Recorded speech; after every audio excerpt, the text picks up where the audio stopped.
దేవునికి మహిమ కలుగునుగాక. ప్రభు అయిన యేసుక్రీస్తు నామములో మీ అందరికీ నా ప్రేమ వందనాలు తెలియజేస్తున్నాను. నన్ను ప్రేమతో ఆహ్వానించినటువంటి పాస్టర్ పవన్ గారికి, ఎంతో హుందాగా ఈ సభను నడిపిస్తున్న అధ్యక్షులకి, గొప్ప అభిషేకముతో ఆరాధనలో నడిపించినటువంటి దైవజనులకి, వేదిక మీద వేదిక ఎదుట ఉన్న సేవకులందరికీ ప్రభు పేరిట నా వందనాలు తెలియజేస్తున్నాను. మీ అందరికి కూడా నా ప్రేమ వందనాలు. అలవాట్లేదా? అందరికి వందనాలండి. పలుకబడిన ప్రతి మాటను బట్టి సంపూర్ణ మహిమ నా ప్రభు అయిన యేసుక్రీస్తు ద్వారా పరమ తండ్రికి కలుగునుగాక. ఆరంభము నుండి దేవునికి ఉన్న ఒక ప్రత్యేకత ఏమిటంటే, బలహీనమైన వాటిని వాడుకొని బలమైన కార్యాలు చేస్తుంటారు. అది దేవుని యొక్క ప్రత్యేకత. ఉదాహరణకి, ఒక కర్రతో సముద్రాలు చీల్చారు,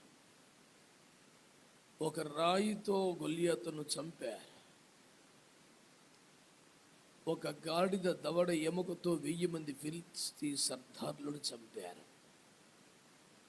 ఈ రీతిగా అత్యంత బలహీనమైన వాటిని వాడుకొని బలమైన కార్యాలు చేయడం నేను ఆరాధిస్తున్న దేవుని యొక్క ప్రత్యేకత. విధిలేని పామరులను వాడుకొని భూలోకమును తలకిందులు చేశారు. ఓ పసివాన్ని ప్రవక్తగా నిలబెట్టి ఎంతో మహిమాన్వితమైన సేవ సాగించారు. మార్పు లేని ఆ దేవుడు మార్పు లేని తన విధానాన్ని కొనసాగిస్తూనే ఈ తరములో, ఈ దినములలో, ఈ రాత్రి కూడా అత్యంత బలహీనమైన సేవకుని వాడుకొని బలమైన కార్యములు చేయుటలో ఎంతో సంతోషించే దేవుడు ఈ కార్యాలన్నిటికీ కారణమని, మూలమని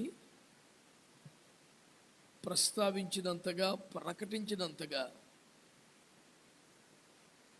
విశేషము కానీ, అర్హత కానీ, యోగ్యత కానీ ఏమి లేదని, అది కేవలము దేవుని కృప మాత్రమేనని దేవుని ఎదుట, మీ ఎదుట ఒప్పుకుంటూ కొద్దిసేపు దేవుని వాక్యాన్ని మనము ధ్యానించుదాము. ఒక 2 వచనాలు వెంటనే చదవాలని నేను ఆశపడుతున్నాను. మొదటిగా మన పరిశుద్ధ గ్రంథమైన బైబిల్లో నుండి రాజుల 2వ గ్రంథము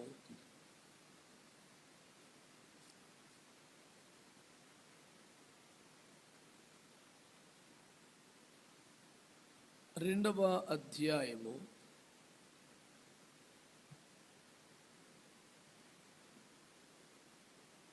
12వ వచనం చదువుతారా?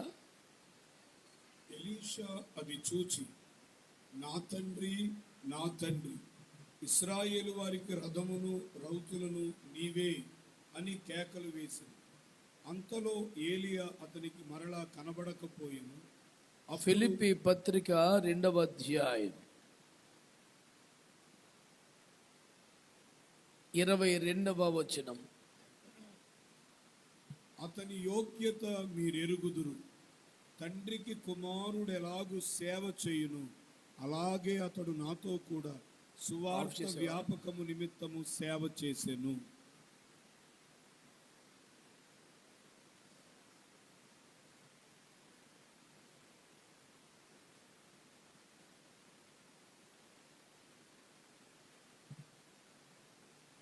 వాతావరణం వేడిగా లేదుగా, అది ప్రళయ భీకర తుఫాను శబ్దం వస్తున్న ఫ్యాన్లు ఎందుకు? మహాశ్వాదంలా ఉంది. ఉక్కపోతగా లేదు కదా. చూడు, లైట్లు అరిపెత్తాడేమో చూడు.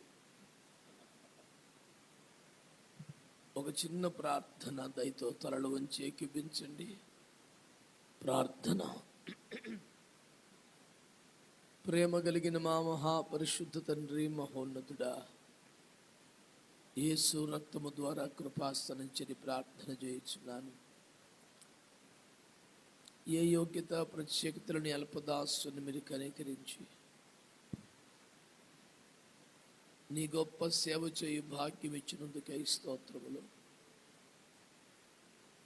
నిష్ప్రయోజకమైన సేవకుని పురుగు వంటి వాడను, అగ్ని చేత కాల్చి పుటము వేసి పరిశుద్ధపరిచి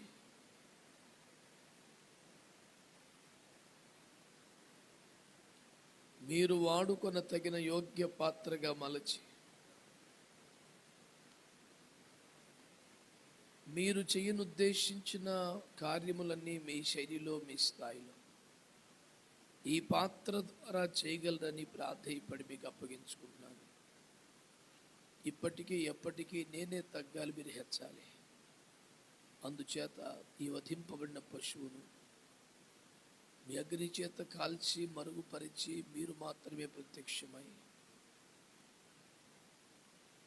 ఒక మరుపురాన్ని మధుర జ్ఞాపకంగా నిలిచిపోయే వ్యక్తిగత జీవితాల్లో, సంఘాల్లో జరగని ఉజ్జీవ ముద్ర వేయగలిగిన, మీ రాకడ వరకు నిలిచి ఉండగలిగిన ఫలమునిచ్చే సేవ జరిగించి ఎల్ల ప్రజలను, స్థానిక సంఘమును, సేవకుని ఆశీర్వదించగలరని మీకు పూర్తిగా లొంగిపోతూ మీకు అప్పగించుకుంటూ యేసు నామములో ప్రార్థించి వేడి పొంది ఉన్నాము తండ్రి, ఆమేన్.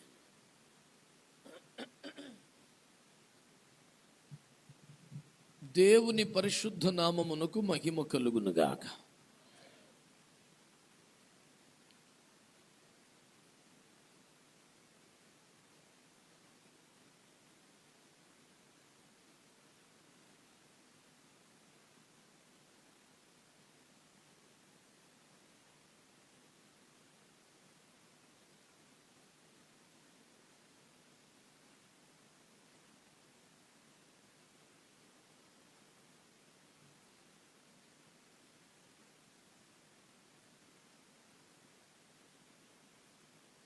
ప్రభునందు నాకు అత్యంత ప్రియమైన దేవుని ప్రజలారా, ఈ రాత్రి thank you so much. God bless you all.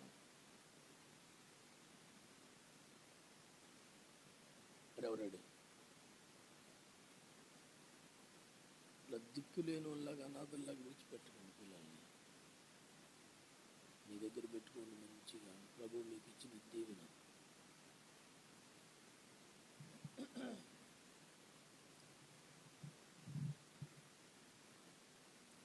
ఒక తీవ్రమైన వేదన, బాధ, దుఃఖం మనస్సు నిండా ఉండగా ప్రభు ఈ సందేశాన్ని నాకు అనుగ్రహించినారని మీకు తెలియచేస్తున్నాను. ఈనాటి క్రైస్తవ సమాజములో, క్రైస్తవ ప్రపంచములో, దేవుని సంఘములో ఒక నూతన క్రైస్తవ తరం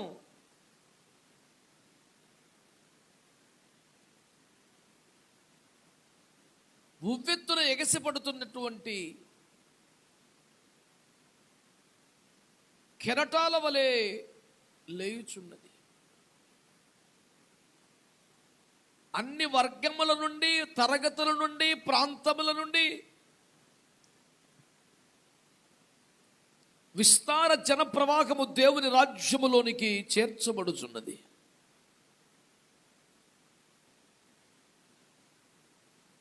ఎటు చూసినా విస్తారమైనటువంటి జనప్రవాహం ఆదివారపు సంఘారాధనలకు వందలాదిగా, వేలాదిగా తరలి రావడం కనబడుచున్నది. సేవ అభివృద్ధి ఎగుచున్నది. సేవకులు వాడబడుతున్నారు. బహుగా ఆశీర్వదింపబడిన క్రైస్తవుల సాక్ష్యములు వినబడుచున్నవి. ప్రఖ్యాత దైవజనులు, సుప్రసిద్ధ దైవజనులు, సుపరిచిత దైవజనులు, గొప్ప దైవజనులు, వాడబడుతున్న దైవజనులు, అంతర్జాతీయ దైవజనులు, ఇలా దైవజనుల ప్రఖ్యాతి మిన్నంటుచున్నది. విశ్వాసుల పురోగతి విస్తరించుచున్నది.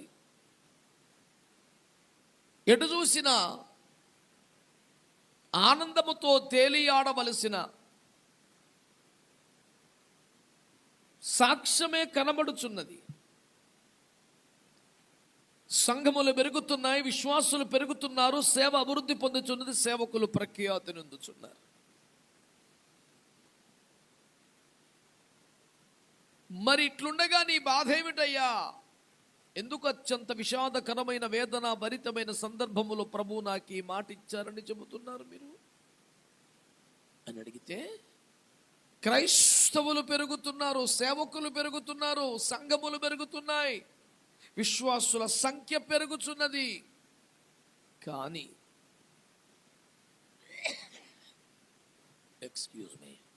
కానీ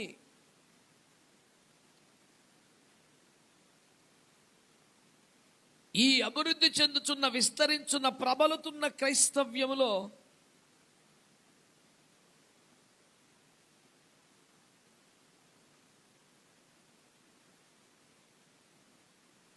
సమర్థులైన తండ్రులు కరువవుతున్నారు, యథార్థమైన కుమారులు తొరుగుచున్నారు. ఈ మాటను బాగా సీరియస్గా తీసుకోమని కోరుతున్నాను నేను. సుప్రసిద్ధ, ప్రఖ్యాత, బలమైన దైవజనుల సంఖ్య పెరుగుచున్నది. గొప్ప దైవజనుడు, గొప్ప ప్రసంగికుడు, ఈ మాట వినబడుచున్నది. మంచి తండ్రి అనే మాట కరువగుచున్నది. మంచి విశ్వాసులు, బలమైన విశ్వాసులు, ఎంతో సహకరించే విశ్వాసులు, వెరీ ఇంపార్టెంట్ ఫ్యామిలీస్, బిలీవర్స్ అనే మాట వినబడుచున్నది. కానీ వీళ్ళు నిజమైన కుమారులు, యోగ్యులైన కుమారులు అనే మాట కరువగుచున్నది. విశ్వాసులను ఎవరిని కలిపినా నిజమైన మంచి తండ్రి అనే సాక్ష్యమును చాలా తక్కువ మంది కాపురుల గురించి, దైవజనుల గురించి చెప్పవలసి వచ్చుచున్నది. కాపురులను ఎవరు అడిగినా మా బిలీవర్సే, మా చర్చ్ మెంబర్సే, నమ్మకమైన వారే, సహకారులే ఇలాంటివి చెప్పగలరు. కానీ వీడు నిజమైన యోగ్యుడైన కుమారుడు అని చెప్పలేని పరిస్థితి.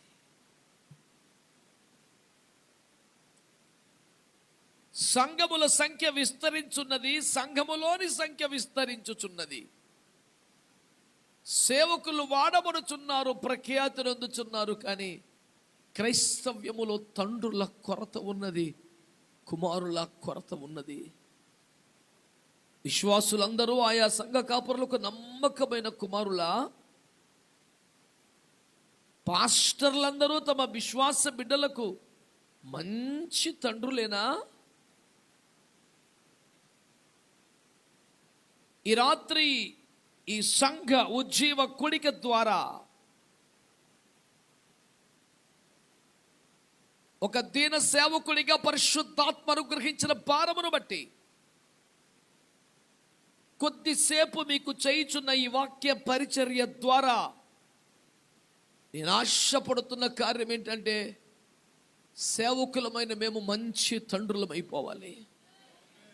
విశ్వాస బిడ్డలందరూ నమ్మకమైన కుమారులు అయిపోవాలి. ఈ గురి, ఈ దర్శనం, ఈ భారం, ఈ దుఃఖం, ఈ వేదన కలిగి ఈ రాత్రి ఈ పరిచర్య మీకు చేస్తున్నాను. సేవకులమైన మేమంతా మంచి తండ్రులం అవ్వాలి. విశ్వాస బిడ్డలందరూ నమ్మకమైన కుమారులు, కుమార్తెలు అవ్వాలి.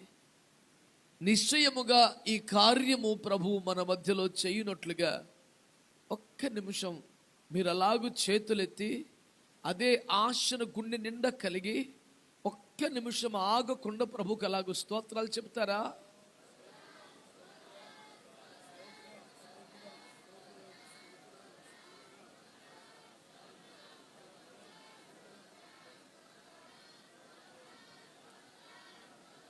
దేవుడు అలాగూ కార్యము చేయునుగాక. ఆమేన్. మీకు నిజంగా హృదయంలో ఇలాంటి కార్యము జరిగితే నా హృదయం సంతోషపడుతుంది.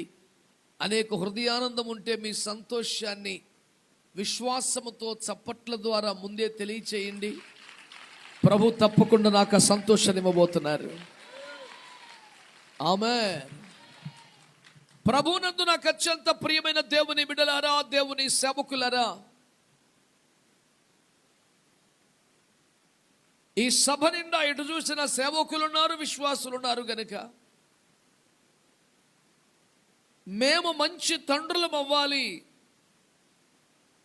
అనే సందేశాన్ని మొదట మీ దృష్టికి తెలిసి మీరంతా నమ్మకమైన కుమారులు కుమార్తెలుగా ఉండాలనే విషయాన్ని మీకు తెలియచేసే ప్రయత్నం చేస్తాను. బిడ్డలారా, దేవుని ప్రియులారా,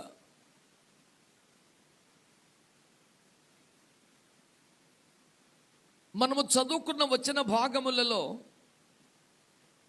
తండ్రులకు సంబంధించి ఒక వచనాన్ని చదివాం. ఎలీషా అంటాడు, నా తండ్రి, నా తండ్రి, ఇశ్రాయేలు వారికి రథము నీవే, రౌతు నీవే అను కేకలేశాడు. మనము చదువుకున్న మూల వాక్యములలో మొదటి వచనం అది. ఇశ్రాయేలు వారికి రథము నీవే, రౌతు నీవే. ఏలీయా అద్భుతములు చేశాడు, ఆశ్చర్యకార్యములు చేశాడు. ఒక దైవజనుడు ఏలీయా మీద ఇలా రాశాడు, ప్రకృతిని శాసించిన మహాశక్తివంతుడైన ప్రవక్త అని. నూతన నిబంధన గ్రంథములో యాకోబు పత్రికలో ఇలాగూ వ్రాయబడింది, అతడు ఆసక్తి కలిగి ప్రార్థన చేసి ఆకాశాలు మూసేశాడు, తెరిచేసేసాడు. బైబిల్ గ్రంథంలో రాజుల గ్రంథం అతను ఏమని పరిచయం చేసింది తెలుసా? నేనే దైవజనుడనైతే అగ్ని ఆకాశం నుండి దిగునుగాక అంటూ గర్జించిన ఒక సింహంగా దేవుడు చూపించాడు. చాలా గొప్ప దైవజనుడు, చాలా పవర్ఫుల్ ప్రాఫిట్, బహు బలముగా ఘనముగా శక్తివంతముగా వాడబడిన వారు. అయితే నా బోధ ఏమిటంటే, బహు ఘనముగా శక్తివంతముగా వాడబడిన వారంతా మంచి తండ్రులుగా లేరు, మంచి తండ్రులుగా లేరు. కానీ ఎలీషా కేకలేస్తాడు, నా తండ్రి, నా తండ్రి, మై ఫాదర్, నీవు ఇశ్రాయేలు వారికి రథము, రౌతో అంటూ ఎంతో ఘనముగా శ్లాఘించాడు. ఆత్మీయ తండ్రులు ఎలా ఉండాలి?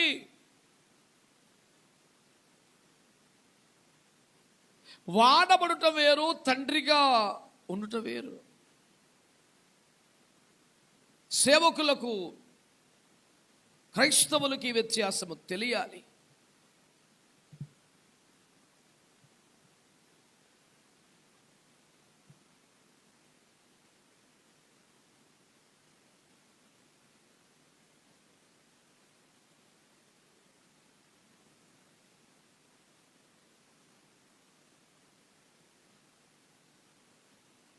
బిలాము ఎంత పెద్ద ప్రవక్త అంటే, దేవుడైన యెహోవా బిలాము నొద్దకు వచ్చి అతని ఇంట్లో కూర్చుని అతనితో మాట్లాడుతున్నాడంట. కలలో కనిపిస్తేనే పులకించిపోతామే, దర్శనములో స్వరం వినబడితేనే పరవశించిపోతామే, ఒక దూతను పంపితేనో ఒక వాక్కును పంపితేనో ఈ బ్రతుకిది చాలనిపిస్తుంది. స్వయముగా దేవాది దేవుడు అతని ఇంటికి వచ్చి అతని గదిలో కూర్చొని అతనితో ముచ్చటిస్తున్నాడంటే ఏ రేంజ్ ఉన్న ప్రాఫిట్ అతడు.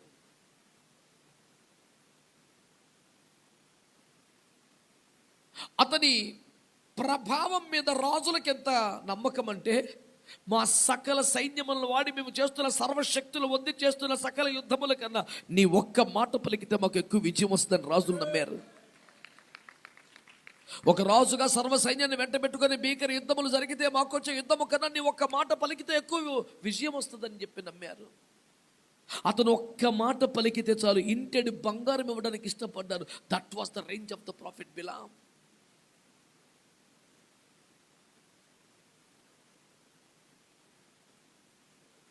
పెద్ద పెద్ద కార్యాలు చేస్తే రోజుల తరబడి వాడబడితే కానుక కాదు, ఒక్క మాట పలికితే ఇంటెడు బంగారం ఇవ్వడానికి ఇష్టపడ్డారంటే అతని మాట నెరవేర్పులో ఉన్నటువంటి భీకరమైన శక్తిని గురించి ఇంకేం చెప్పాలా?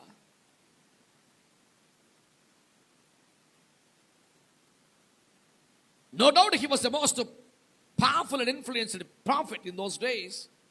ఆ కాలములో చాలా శక్తి కలిగిన, ప్రభావాన్ని చూపగలిగిన గొప్ప ప్రవక్తలు బిలాము ఒకడు. కానీ ఏ ప్రవక్త కూడా నన్ను బిలాములా వాడుకోమని ప్రార్థన చేయలేడే. పాత నిబంధన భక్తులలో, ప్రవక్తలలో యేసుక్రీస్తు జననమును గురించి అంత స్పష్టంగా చూచినవాడు, చెప్పినవాడు మరొక లేడని అతిశయోక్తి కాదు. నేను ఆయనను చూచుచున్నాను కానీ ఇప్పుడున్నట్టు లేడు అని చెప్పాడు. క్రీస్తు పూర్వం వేల సంవత్సరాల క్రితం ఆయనే, ఆ దేవుడే మా ఇంటి కూర్చొని మాట్లాడాడు. ఆ దేవుడే వస్తున్నాడు భూమి మీదకి, కానీ ఇప్పుడున్నట్టుగా లేడేంటి? ఆయనే, కానీ సమీపంగా కూడా కాదు, కొంత టైం పట్టుద్ది, కానీ అతనే వస్తాడు.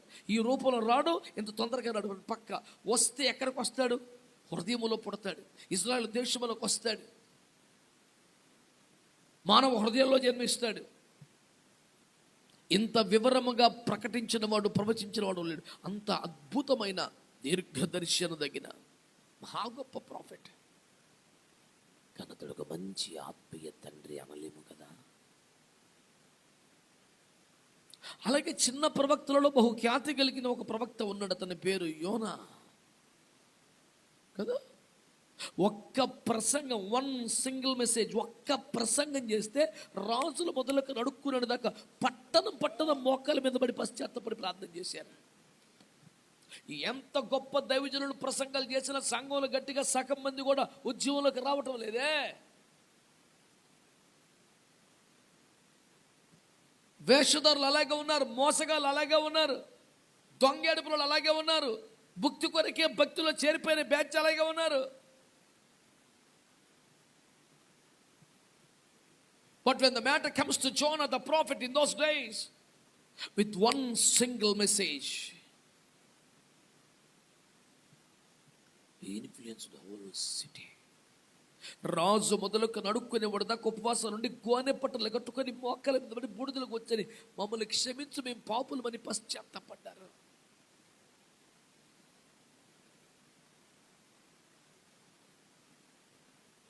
కానీ యోనాలా నన్ను వాడుకోమని పడేయడమే. ఇంకా ఏడిస్తే గిడిస్తే యోనా స్థితి నాకు వద్దు బాబు అని ఏడిచే వాళ్ళు ఉంటారు కదా. నేను మీకు తెలియపరచుటకు ఆరాటపడుతున్న ముచ్చట ఏమిటనగా, బహు ఘనముగా వాడబడుతున్న దైవజనులు మంచి తండ్రులుగా లేరు అనేది ఒక విషాదకర సత్యం. నేనైనా మరొకరైనా వాడబడుట గొప్ప విశేషము కాదు. మాదిరికరమైన తండ్రులుగా ఉండుట, దీవెనకరమైన తండ్రులుగా ఉండుటే అత్యంత ఆశీర్వాదకరమని నేను ప్రభువు పేరట మీకు మనవి చేస్తున్నాను.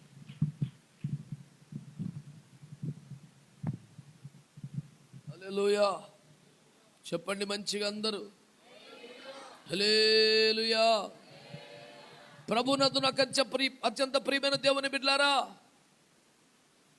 ఈ పరిచర్య ద్వారా, ఈ రాత్రి చేస్తున్న సేవ ద్వారా ప్రభు పాదాలు పట్టుకొని నేను కోరుకుంటున్న ఒక కార్యం ఏంటన్నా ఉంటే అదేంటో తెలుసా?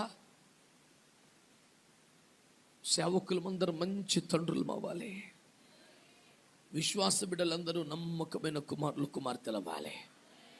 అప్పుడు ఉద్యమం ఎందుకు ఆగుద్దో చూద్దాం. యేసు రక్తం ఇచ్చే వై రివైవల్ టారీస్ ఎన్ని పుస్తకాలు రాసిన పని అవ్వదో. They need to wait for that. There is no proper advantage, perfect blessing, benefit with the discussion. Why revival tarries? ఉద్యమం ఎందుకు ఆలస్యమగుచున్నదని చర్చలు చేసినంత మాత్రం ఒరిగేదేమీ లేదో. నేను నమ్ముతున్నాను, నిజమైనటువంటి కుమారులు నమ్మకమైన మన తండ్రులుగా తయారవుతే సేవకులు, క్రైస్తవులు, ఉద్యమం మన దినముల్లో వస్తుంది. Simple logic. మనం మారితే మన దినాల్లో వస్తుంది, నెక్స్ట్ తరం మారితే వాళ్ళ దినాల్లో వస్తుంది. ఏం చేద్దాం చెప్పండి. ప్రభు రాబో తరమును యోగ్యమైన తరముగా లేపని ప్రార్థన చేద్దామా? మమ్మల్ని మార్చని ఆయన కాళ్ళ మీద పడి ఎడుద్దామా? మీరు చెప్పండి. ఈ మౌనం నశించునుగాక. ఇలాంటి ప్రాముఖ్య విషయంలో నోరు తెరవకపోతే ఆ గుంభనం, ఆ శ్మశాన నిశ్శబ్దం నిజానికి నశించునుగాక. వద్ద దరిద్రం మనకి.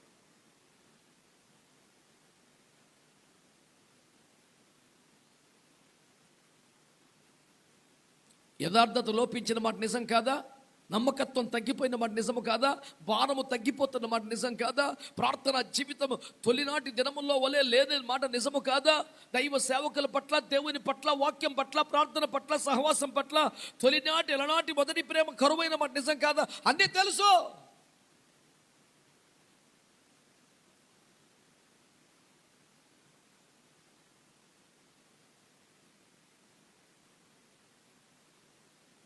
నేను నమ్మే వాక్యం ఏంటంటే, శిథిలమైన బలిపీఠాలు కానీ బాగు చేయగలిగితే, నిర్దోషమైన పశువు కానీ వధించబడితే, పదునైన ఖడ్గ ముక్కలుగా పశువును నరకగలిగితే, వ్యర్థమైనదంతా పాలము వెలుపట పారవేయబడితే,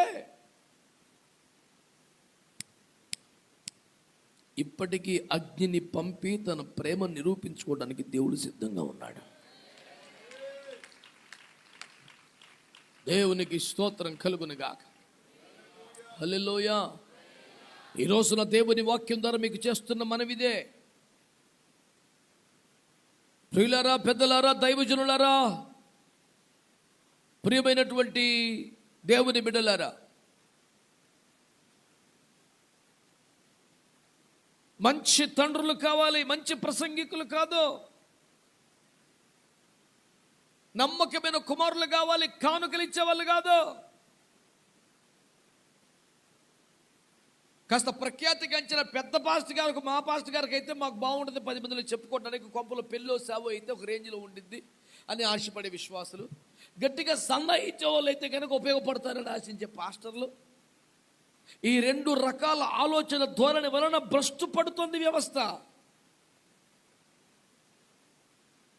నమ్మకమైన కుమారులు కావాలని సేవకులు కోరుకోవాలి, యోగ్యులైన తండ్రులు ఉండాలని సంఘము కోరుకోవాలి. ఈ ప్రఖ్యాంతి, ఈ బలమైన, ఈ పదాలు పోవాలి. ఆ పదాల్లో తప్పు ఉందంటలేదు, వాటి వెనుకున్న ఉద్దేశం దరిద్రం కదా, దాని వెనుకున్న ఉద్దేశం స్వప్రయోజనం కదా, స్వచిత్తం కదా. సేవకులం అన్నప్పుడు నన్ను నేను కలుపుకొని, నేను కూడా సేవకునే, సంఘ కాపరనే కనుక నన్ను ఇంక్లూడ్ చేసుకొని మాట్లాడుతున్నాను, ఎవరినో ఉద్దేశించి కాదు. We pastors has to be changed. మేము మార్పు పొందాలి. మేము ఏమవ్వాలి? మంచి తండ్రులం అవ్వాలి. ఆమేన్. హల్లెలూయా. అగ్నిని రప్పించినోడు పోయాడే, ఆకాశాలు మూసినోడు పోయాడే, వర్షం రప్పించినోడు పోయాడే, రాయ్ యోర్దాను చీల్చినోడు పోయాడే, ఇదిగాడు తండ్రి పోతున్నాడే, అది ఎలీషా అయ్యాడు.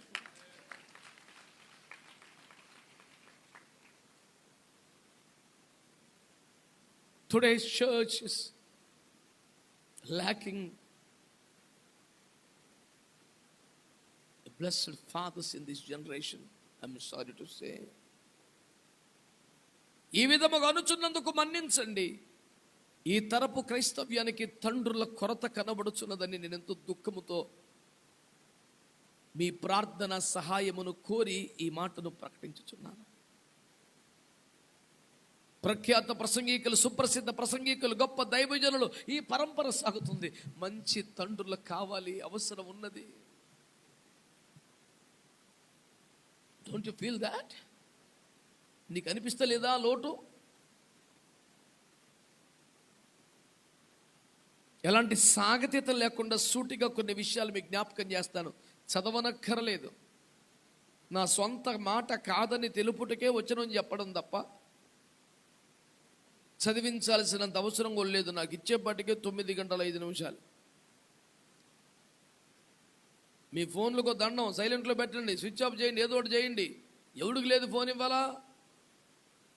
అదో పెద్ద ఘనత కాదు, డిస్టర్బెన్స్.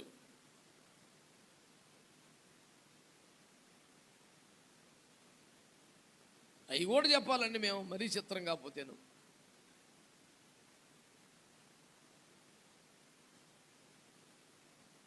చిత్రం ఏంటో తెలుసా? దేవుడు తన వాక్యం ద్వారా మనతో మాట్లాడుతుంటే ఎవరైనా ఫోన్ చేస్తే దాన్ని కట్ చేయటమో సైలెంట్లో పెట్టడమో కాదు, దర్జాగా బయటికి వెళ్ళి మాట్లాడించి కూర్చుని అద్భుతమైనటువంటి మహాభక్తులు కుప్పలు తెప్పలు తగలబడ్డారు.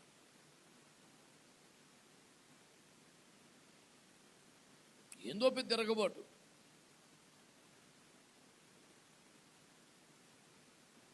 అఖిల భారత ఎమర్జెన్సీ సర్వీసులందరికీ ఈడే చీఫ్ లాగా. Sir, I cannot simply deny the call. How it can become? I'm in charge of the whole emergency services. సర్వశక్తిగా దేవుని సన్నిధిలో ఉన్నాను సార్. ఎందుకు సార్ ఈడ్చిపడితే గంట సేపు బతివాలి? ఎవడు ఉన్నాడు ఇక్కడ? మంచి వాళ్ళందరూ స్తోత్రం చెప్పండి. హల్లెలూయా. ఆది కాండము 35వ అధ్యాయం 18వ వచనములో ఒక ఆయన కనబడతాడు మీకు. ఆయన పేరు యాకోబు. అనండి సార్, ఏం పేరండి? యాకోబు పరిశుద్ధుడు, యాకోబు ప్రార్థనా పరుడు, యాకోబు ప్రవక్త. ఇలాంటి డైలాగులతో కాదు నేను చెప్పేది. నేను ఇప్పుడు మాట్లాడుతుంది వాడబడుతున్న వ్యవహారం కాదు, తండ్రులు. సేవకులు చాలా మంది ఉన్నాం కనుక వాడబడుట అనే పిచ్చి తీసేసుకోమని మనవి చేసుకుంటున్నాను, చిన్న పెద్ద అందరికీ.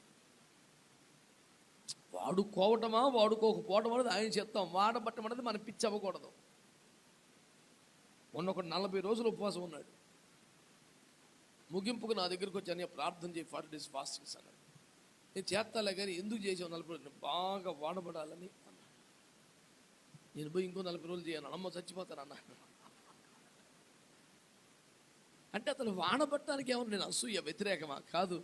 అసలు 40 రోజులు అన్నపానములు మాని మోకాల మీద గడపగలిగిన ఒక వైరాగ్యం, ఒక ప్రతిష్ట, సమర్పణ వాడుకుంటే యేసులాగా మారిపోవాలని ఏడవాలి కదాడు.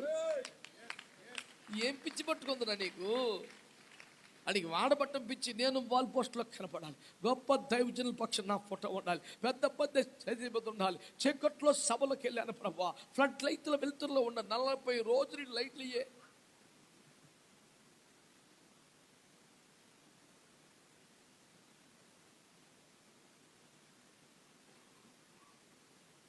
ఇప్పుడు మీరందరూ నాకు ఒక మాట ఆన్సర్ చెప్పండి సార్. ప్రవక్తకు బుద్ధి చెప్పడానికి దేవుడు ఒక గాడిదను వాడుకున్నాడు లేదా? చెప్పొచ్చు కదా. 1000 మంది ఫిలిస్తీ సర్దార్లను చంపడానికి ఒక గాడిద ఎముకను వాడుకున్నాడు లేదా? ఓ మహాప్రవక్తను పోషించడానికి దేవుడు ఒక కాకిని వాడుకున్నాడా లేదా? యేసునాథుడికే పన్నుకట్టు ఒక చిన్న చేపను వాడుకున్నాడా లేదా? ఇప్పుడు మీరు చెప్పండి, ఆ గాడిద, ఆ ఎముక, ఆ కాకి, ఈ చేప, ఇవన్నీ రేపొద్దున మహిమలో ఉంటాయా? ఉంటాయా? ఇవన్నీ ఉంటాయా చెప్పండి? మరి వాడబడ్డాయిగా, పని జరిగిందిగా. మరి వాడబడతాం పెద్ద విశేషం కాదు, మీకు దండం పెడతాం. గాడిది వాడబడింది, కాకి వాడబడింది, చేప వాడబడింది. వాడబడినవన్నీ మహిమలో ఉండవు. ఇక వాడబడ్డ దేవుని కృపను బట్టి అన్న, దేవుని మొన్న మీటింగ్కి వెళ్ళానన్నా అల్లాడిపోయింది పూర్వం. అప్పుడేనండి మరి నువ్వు అన్నాను. అలా నువ్వేందో అన్నిటికీ నువ్వు అట్లా మాట్లాడుతున్నా. నిజానికి అల్లాడించబడు అర్పణగా యేసునాథుడు కదా కోయబడ్డాడు. నువ్వు ఎవరిని అల్లాడిస్తాక బయలుదేరావు నానా? అంటే ఎవరినైనా బాధ పెట్టాలని నా ప్రయత్నం కాదు బిడ్డలారా, దయతో అపార్థం చేసుకోకండి. నా బాధ బోధ ఒక్కటే, మంచి తండ్రులు కావాలి. కొన్ని వేల మంది విశ్వాసులు పాస్టర్ గారి పేరు చెప్పగానే మా నాన్న మాకు మంచి తండ్రి అని ఆనంద బాష్పాలు కళ్ళల్లో కనపడాలి. ఆ సాక్ష్యం కొరకు నేను ఏడుస్తున్నాను దేవుని సన్నిధిలో. గొప్ప దైవజనులు ఉన్నారు, సుప్రసిద్ధ ప్రసంగికులు ఉన్నారు, తండ్రులు కరువైపోతున్నారయ్యా. తండ్రులు కావాలి.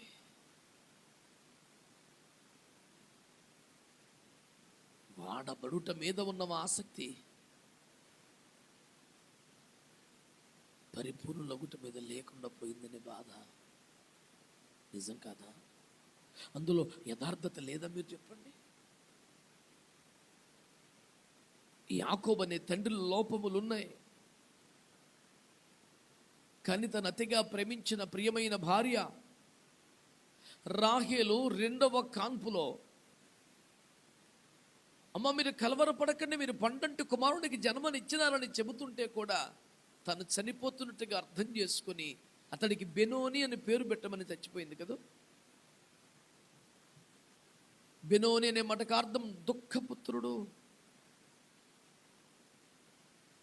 గుడారంలోంచి కివ్వమనే బాబు కేక వినబడగానే ఆనంద సంతోషాలతో పరుగున వస్తున్నాడు దూరాన వేచి ఉన్న యాకోబు తండ్రి.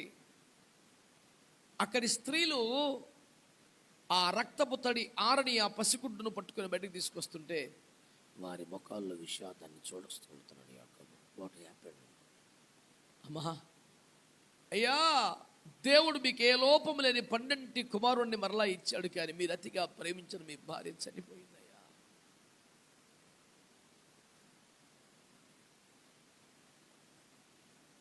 దుఃఖముతో కృంగిపోతున్న యాకోబు చేతులు చాపి ఆ పసిగుడ్డును చేతుల్లోకి తీసుకుంటుంటే అమ్మగారు చనిపోతూ ఇతనికి బెనోని అని పేరు పెట్టి చనిపోయారయ్యా అని చెప్పారు. బెనోని అనే మాటకు అర్థం దుఃఖపుత్రుడు. ఎవరైనా అట్లా పెట్టుకుంటారా? వీడు ఏడుపు కొట్టోడు అని బిడ్డలకు పేరు పెట్టుకుంటారా? నిరుపేదలు కూడా కొడుకులకు కోటీశ్వరం అని పెట్టుకుంటారే. పాపిష్టోడు కూడా కొడుక్కి సుగుణరావు అని పెట్టుకుంటాడే.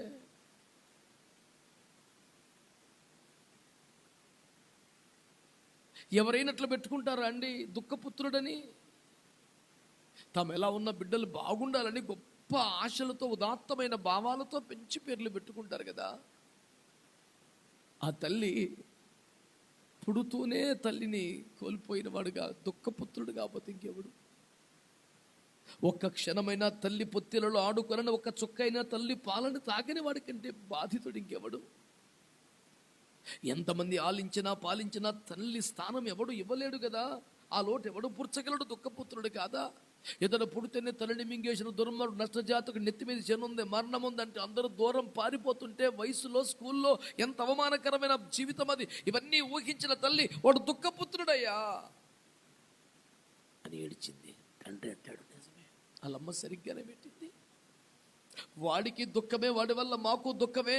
ఎక్కడికి వెళ్తే వీడి పుడితేనే తల్లిని మింగిన నష్ట జాతకు నెత్తి మీద శని ఉంది, దరిద్రం ఉంది, ఏళ్ళనాటి శని ఏలుబడి చేస్తుంది అని మాట్లాడుతుంది. ఎంత దుఃఖం ఇది!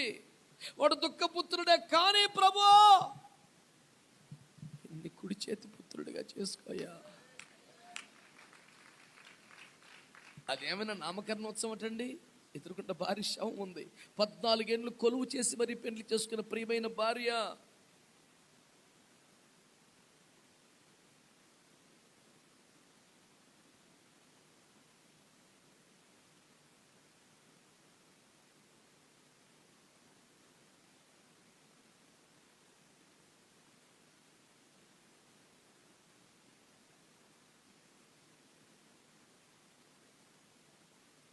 ఎదురుకుండా భార్య శవాన్ని పెట్టుకొని గుక్క పెట్టి ఏడుస్తున్నటువంటి పసివాడిని చేతుల్లో పట్టుకొని,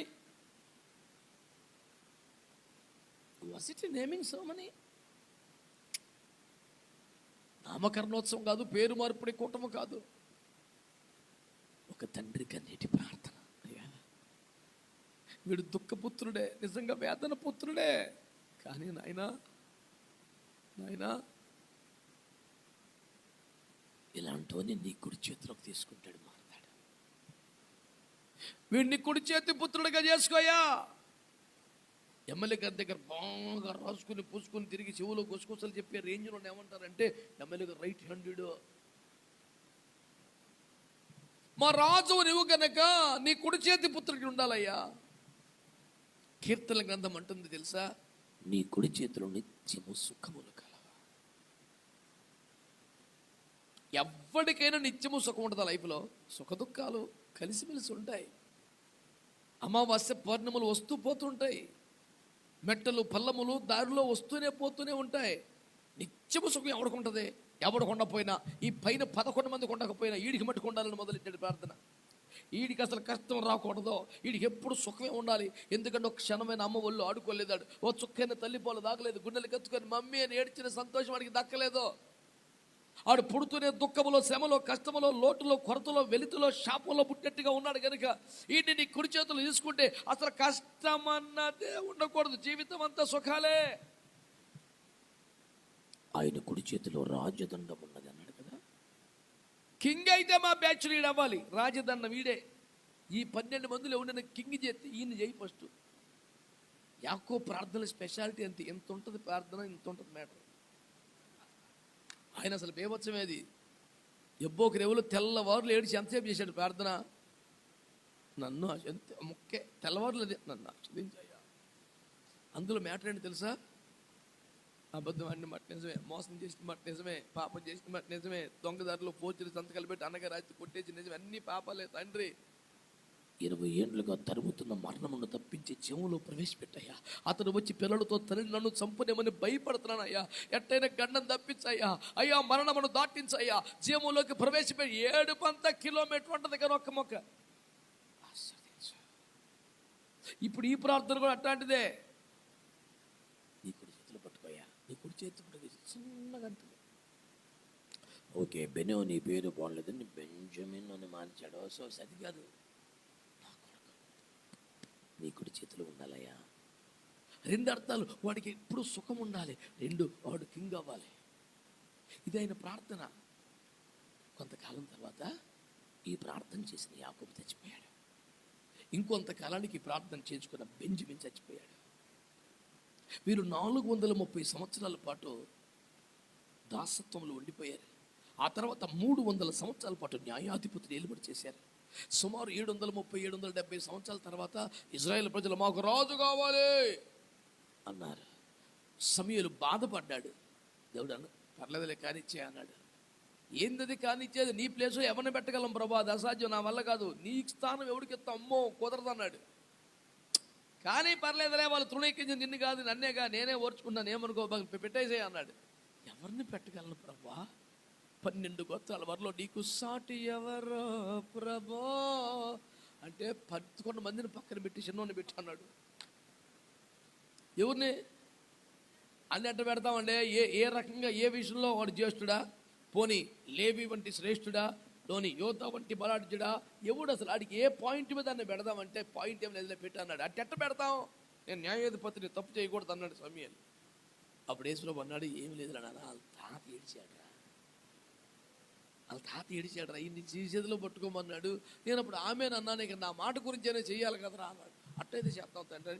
సౌలు తీసుకొచ్చి 2 గాడిదలు పోయి, గాడిదలు ఏమలే పక్కన పెట్టి, నీ దండం పెడతా, పాలేరు గడి పావులతో ఓన్గుర నీకు ఇచ్చా, నాకు గాడిదలు చెప్పు, మా నాన్న యూజ్లెస్ పోలే అని తిడుతున్నాడు. ఇంటికి వస్తే నీకు తిండి తండ్రి కంటే, నాకు గాడిదలు ఎక్కడి నుంచి బస్ స్టాండ్ వెనకాల ఉన్నాయి, సినిమాల కాడ పక్కన నాకు చెప్పు చాలు, రేపు చెప్తానులే పడుకో అన్నాడు. భోజనం చేసి పొద్దున్న లేచాక, అయ్యా నాకు గాడిదలు ఇట్లా మోకరించాడు, నెత్తి మీద నూనె పోసాడు, యెహోవా నిన్ను రాజుకు అభిషేకించాడు గాడిదలు. అయ్యా నాన్న ఇంకా అయ్యా మా నాన్న తిడతాడు, అయ్యా నాన్న దేవుని ఇశ్రాయేలు మీద అధిపతికి అభిషేకించాడరా, నీవు రాజువి. నేనా? అయ్యా నా దగ్గర ఏం యోగ్యత ఉంది? లేదు, మీ తాతకి ఆయన మాట ఇచ్చాడంట.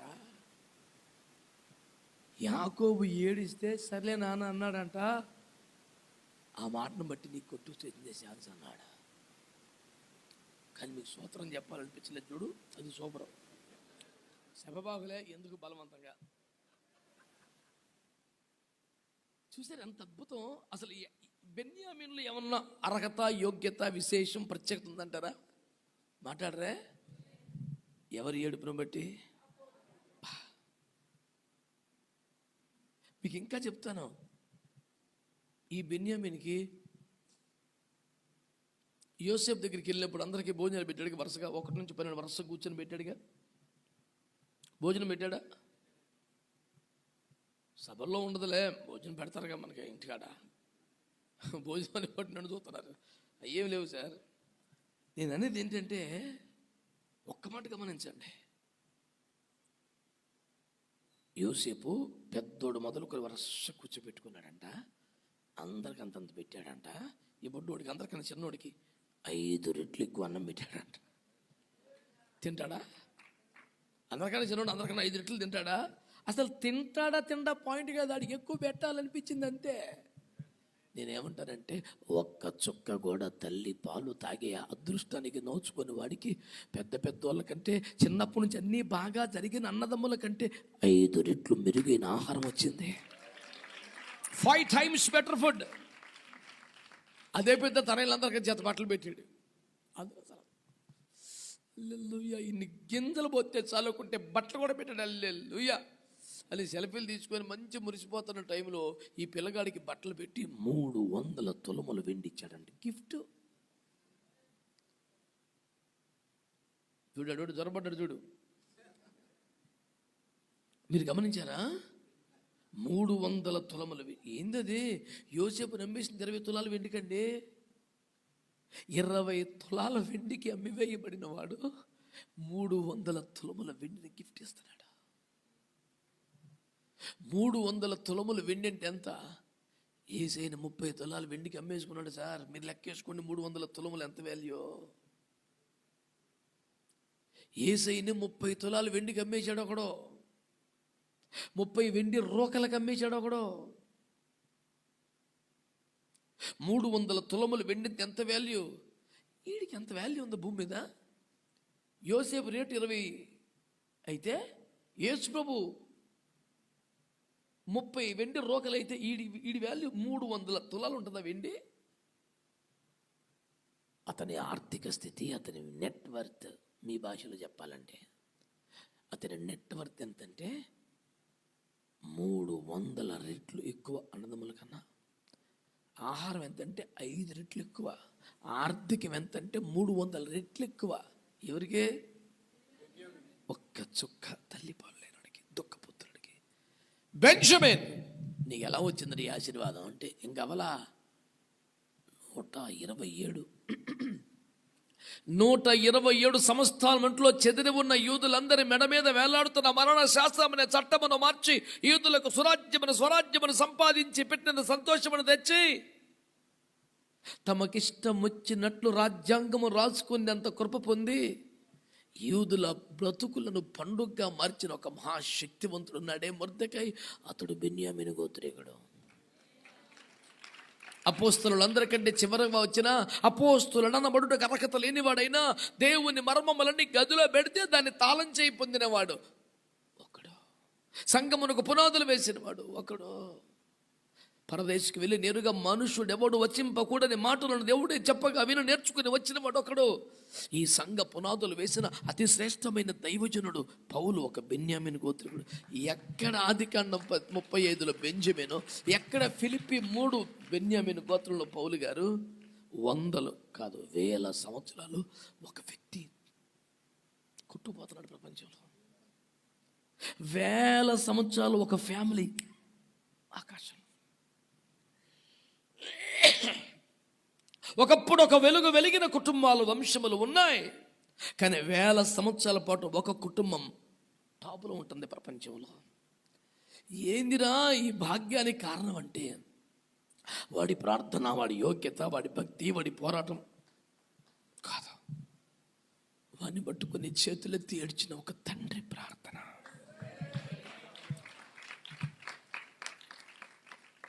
నిస్వార్థమైన యథార్థమైన ప్రేమ కలిగిన, అయ్యా నా బిడ్డను ఆదుకో అయ్యా, నీ కుడి చేతిలోకి తీసుకో అయ్యా, నీ బిడ్డగా చేసుకో అయ్యా అంటూ ఆ రక్తపు తడి ఆరని పసికందులో దేవుని వైపు ఎత్తి మొర్ర పెట్టిన ఒక తండ్రి యథార్థమైన నిస్వార్థమైన ప్రేమ కన్నీటి ప్రార్థన ఉంది చూసావు.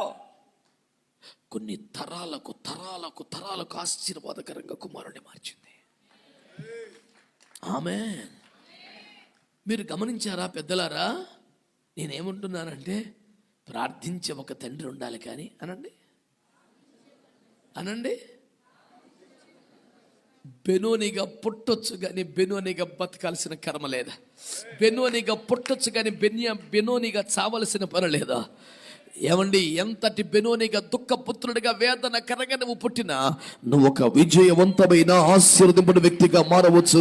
నీ కొరకు చేతులెత్తే ఒక తండ్రి ఉంటే, నీ కొరకు కన్నీరు గచ్చి ఒక తండ్రి ఉంటే ఎంతటి బెన్నోని అయినా బెన్యామీనుగా మార్చబడవచ్చు.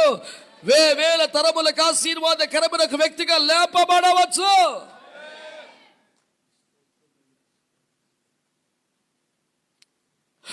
ఆడు పుడుతూనే తల్లిని మింగేశాడు. నెత్త జాతుకు నెత్తి మీద శనుంది, సోముందాడు, వద్దరా బాబు ఆడుతూ ఆడుకోబాకండి.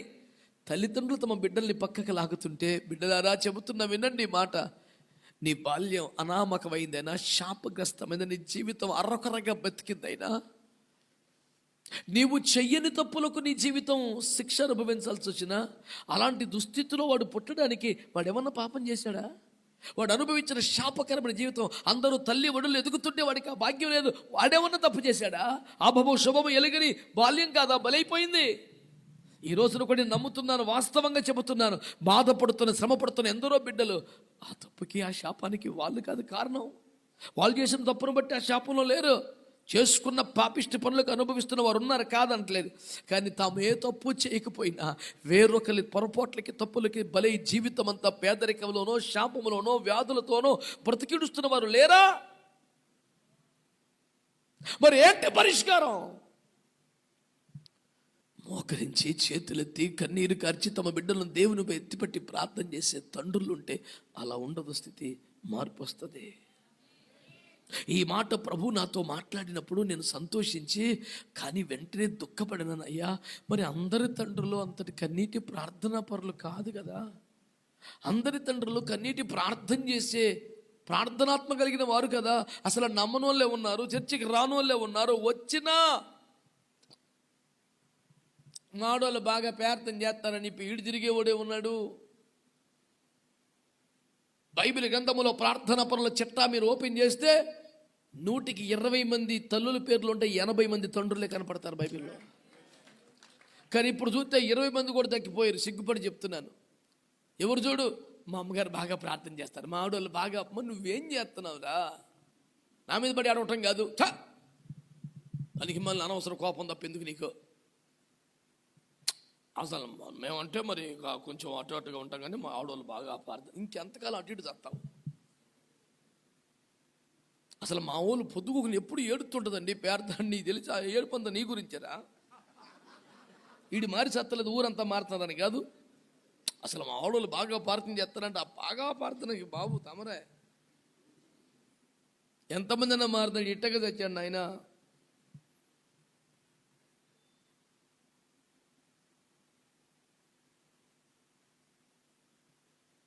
నువ్వు ఇంకా మారాలని చెప్తే నువ్వు గోమ మీద కొడితే ఆ ఏడుపు కన్నా మార్చుబాబు నేసుబాబు దగ్గర ఏడుతూ మంచిది కాదు.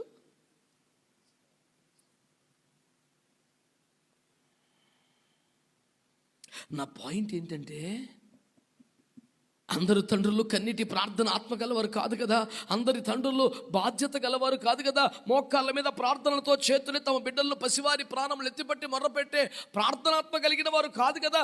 మరి ప్రార్థించు తండ్రులు లేని బిడ్డలందరికీ శాపంలో రావాల్సిందేనా అని నేను ప్రార్థన చేస్తే, ప్రభు నాతో మాట్లాడిన ఒక మాట నా బాధ్యతను పెంచింది.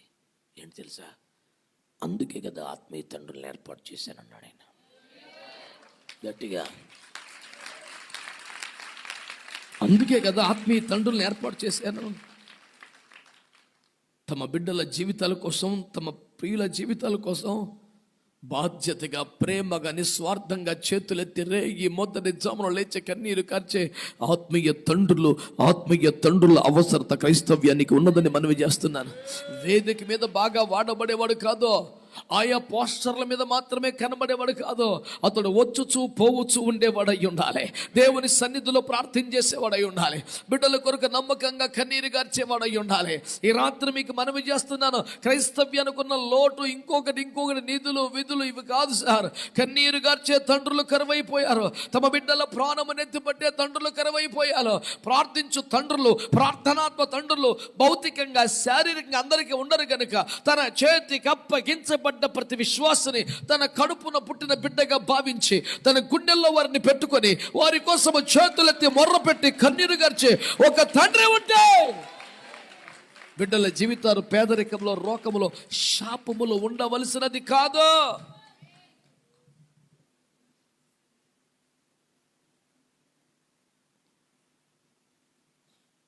అందుకని ప్రారంభం నుంచి మొత్తుకుంటున్నాను నేను, మంచి తండ్రులు కావాలి. మంచి ప్రసంగం చేయకపోయినా ఏం కాదు, తన అనుభవంలోంచి కన్నీటి ఆత్మ నుంచి ఒక్క మాట చెప్పిన సంఘం బతుకుద్ది, ఏం కాదు. నా దగ్గర ఎంతోమంది సేవకులు యవ్వన కాలంలో తర్ఫీదు పొంది సేవకు వెళుతుంటారు. నేను మనస్ఫూర్తిగా హృదయపూర్వకంగా పంపించాలంటే వాడు బాగా ప్రసంగం చేయగలుగుతున్నాడా లేదా అన్నది కాదు నాకు కావాల్సింది. వాడు ఒంటరిగా దేవుని సన్నిధిలో కన్నీరు కార్చి ప్రార్థన చేయగలుగుతున్నాడా. వాడి కన్నీటి ఆత్మ వస్తే ప్రభువా నీ కృప నీ ఏడవటం చూస్తే నువ్వు వెళ్ళిపోవచ్చురా, పో సేవకు పో.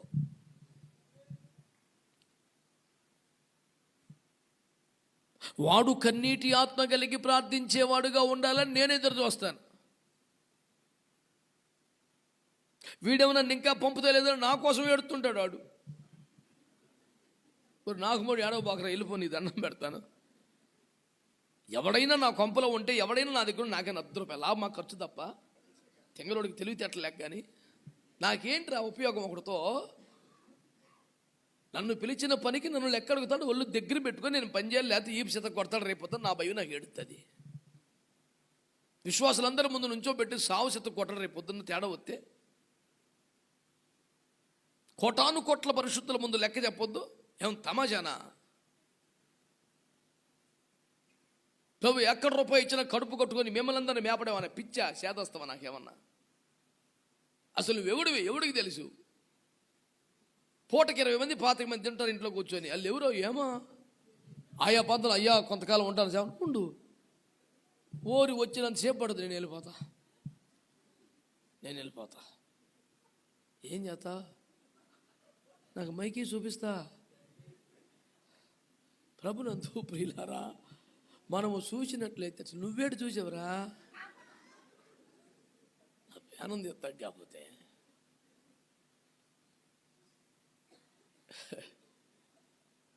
నేను చెప్పే సువార్త ఒక్కటే, మంచి తండ్రులు కావాలి. ఆమేన్. ఆ రాత్రి ప్రభు నాతో మాట్లాడిన మాట నా సేవ కోణాన్ని మార్చింది. రేయ్, మంచి ప్రసంగికుడు కాదురా నీలో నాకు కావాల్సింది, మంచి తండ్రి కావాలి. ఎవరు దుఃఖములో, ఎవరి శాపములో, ఎవరి కన్నీటిలో, ఎవరు బెనువనిగా ఉన్నారో వారిని ఎత్తి పట్టుకుని కన్నీరు కార్చే తండ్రిగానే ఉండాలి. ఎవరికి జబ్బు వచ్చినా, ఎవరికి రోగం వచ్చినా, ఎవరికి దేవులు వచ్చినా అభిషేకం టచ్ కాదు.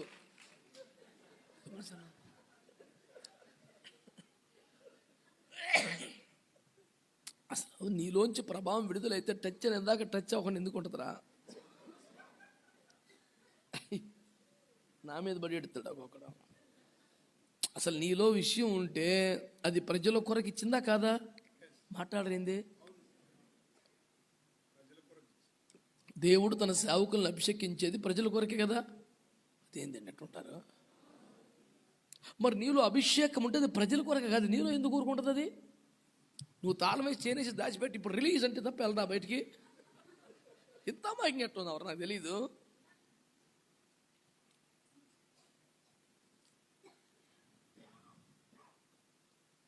ఎందరో పరిశుద్ధుల జీవితాలు సాక్ష్యాలు చదివి అప్రయత్నంగా మోకాలను బడి ఏడుస్తుంటాం మేము. అయ్యా ప్రభావం మాలో నుంచి వెళ్ళాలి. హల్లెలూయా, హల్లెలూయా. పేతురు ప్రసంగం చేసి వేరొక చోట వాక్య పరిచర్యకు పరిగెడుతుంటే వ్యక్తిగత ప్రార్థనలు చేయించుకునే అంత ఆశ ఉన్నా అయ్యగారికి అంత ఖాళీ లేకపోతే రోడ్ల పక్కన పేషెంట్లు పడుకోబెడితే, మంచాలతో ఎత్తుకొచ్చి పడుకోబెడితే ఆయన స్పీడ్కి వెళ్ళి పట్టించుకోకుండా గమనించుకోకుండా వేరే చోట వాక్య పరిచర్యకు వెళ్ళిపోతుంటే అతడు వెళ్ళిపోతూ ఉండగా అతను నీడబడ్డ పేషెంట్ అందరూ కూడా టచ్ అనకుండా లేచారా? మీరేమనుకోపోతావు మాట చెప్తాను, చెప్పనా? టచ్ అంటే పడుతున్నారు, అనకపోతే లెగుతున్నారు, ఏది బెటర్?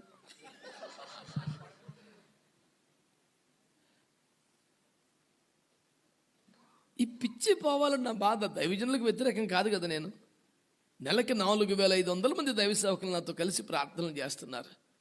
నేను సేవకులకు వ్యతిరేకం కాదుగా, రోజు వాళ్ళతో కలిసి వాళ్ళ కోసం ప్రార్థనలు చేస్తున్న సేవకుని.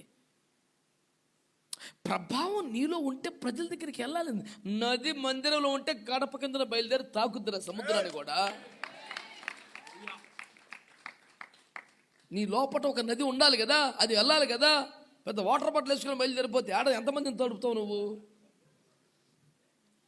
ఒక భాష గారు ఉన్నారు, ఆడకి వెళ్ళిన వాటర్ బాటిల్ పట్టుకొని అందరు కలుబై అని అందరిని సాగు కొట్టి బెదర కొట్టి ఈ బాటిల్ పట్టుకొని బాటిల్ పోతుంటాడు. జనం మీద ప్రార్థన చేసుకుంటూ తిరుగుతూ ఉంటాడు ఆరాధనలో. వాళ్ళు కళ్ళు మూసుకుని ఏడ్చే వాళ్ళకి నీళ్ళు పడకనే టవరా అది వీడియో చేస్తాడు చూసావా అభిషేకం. ఆ లేనిపాడు ఏడుతుంటే తుల్లిపాడు గబుక్కు నీళ్ళు పోతే తుల్లిపాడరా, దాని పేరు అభిషేకమా? నీకు యాలరీ పనులు నది ఉంటే వెళ్ళిద్దిరా. నా యందు విశ్వాసముంచు వాడెవడో లేఖనము చెప్పినట్లు వాడి కడుపులో నుండి జీవ జల నదులు పారును. బాగా ఒక 2 గంటలు ప్రార్థన చేసుకో, చేయి మీద కూర్చొని టచ్ టచ్ నది నది నది కూర్చా. తెంగర పనులు చేయబాకనని చెప్తున్నాను, తప్పే ఉంది? నా మీద ఎడుతాడు ఒక్కొక్కడు. నీకు ఈ ఎత్తిపోతల పథకం ఈ పంపు చెట్టు అక్కర్లేదురా, సింపుల్. నీ బిడ్డల కొరకు చేతులైతే చాలా, అది వాళ్ళకి ఆశీర్వాదం అండి. వాళ్ళ బ్రతుకులు మారిపోతాయండి. బెన్యామీనులు బెన్యామీన్లు అయిపోతారండి. ఇప్పుడు అక్కడ దాకెందుకు? ఇష్మాయేలు అనండి, మొత్తం గల్ఫ్ కంట్రీస్ అందులో వారేగా, సుమారు 12 దేశాలుగా. హోరి నాయన, కదిపితే బంగారం వేసి రక్తం వేసి చేయం. ఇక నన్ను చెప్తే మరి టూ మచ్ అంటారు, కానీ లెట్రిన్ కమోడ్లు కూడా బంగారమే సార్, ట్యాపులు తిప్పే బంగారం సార్, విమానం లోపల బంగారం, బయట వెండి సార్, మొత్తం వెండే ఉన్న కార్లు ఎన్నో, బైకులు ఉన్న అంతులేవు సార్. ప్లేట్లు గ్లాసులు కాదో, లెట్రిన్ కమోడ్ కూడా బంగారం అంటే. ఇష్మాయేలు సంతానానికి ఇంత ఆశీర్వాదం ఏంటయా అని అడిగితే, ఇష్మాయేలు ప్రార్థన పరుడు కనుక, ఇష్మాయేలు మోకరించాడు కనుక, ఇష్మాయేలు 40 days ఫాస్టింగ్ ఇవన్నీ రికార్డ్ చేయబల్లా. అయ్యా, నా కుమారుడికి ఇష్మాయేలు నీ సన్నిధిని బ్రతుకును అనుగ్రహించని అబ్రాహాము ఏడిచాడంట. దేవుడు అన్నాడు, సర్లే బాధపడకు, నీ మాటను బట్టి ఇష్మాయేల్ని కూడా ఆశీర్వదిస్తా, అందరూ కింగిలే పో అన్నాడంట. ఇప్పటికీ ఎవడు ఎక్కడ బట్టి చూసిన బంగారమే. బంగారాన్ని సర్వశ్రేష్ఠ బంగారం అని చెప్పాలంటే బైబిల్లో ఓఫీరు బంగారం అన్న పదం వాడతారు. ఇక్కడైతే ఇప్పుడు ఏం లేదు, గల్ఫ్ కైట ఏంట్రా బంగారం తలతల్లాడిపోతుంది, కైట నీ కొయిట పాడుగా ఏంది ఇది? కుక్క గొలుసు అంత గొలుసు వేసుకుంటే ఒక్కొక్క పాస్టర్ గారు. నేను చెప్పాను ఒకడికి, సన్న గొలుసు అయితే తెప్పుకుపోతే గొలుసే పోద్ది, ఈ గొలుసు అయితే నువ్వు కూడా పోతావు. ఏందో నా నువ్వు అన్నాడు. మరి ఏమరు ఇవన్నీ? దానికి ఐగారు డైలాగ్ ఏంటి తెలుసా? జపన్యా కేసం ఎత్తు బంగారం లేదు కనుక ఆడికి అసూయ మా మీద పడి, నాకు నా ఏసయ్యే బంగారంలా, అందుకని ఏం కావాలి నాకు? పరిశుద్ధుల దగ్గర నేర్చుకున్న ఉపదేశమే బంగారం అండి. పరిచర్య చేసి పొందుకున్న కృపే బంగారం అండి. మాకు ఎలా బంగారం? బంగారు వీధులలో బో ఎట్ట పడతాడని చూస్తున్నారా? చెప్పచ్చుగా. బంగారు వీధులలో బలి ఒళ్ళు పోగేసావా? సత్యసాక్షి మినిస్ట్రీసా? వచ్చిన వాళ్ళందరూ మౌన సాక్షులే.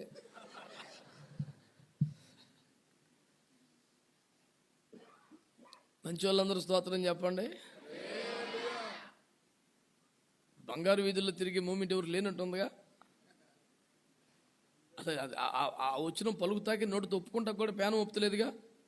నో, బంగారం కాళ్ళ కింద ఇచ్చేది, బంగారం మెల్ల ఉండాలి, ఇది ఫీల్ అనమాట. మరి అందుకే పలికి చేస్తలేదుగా.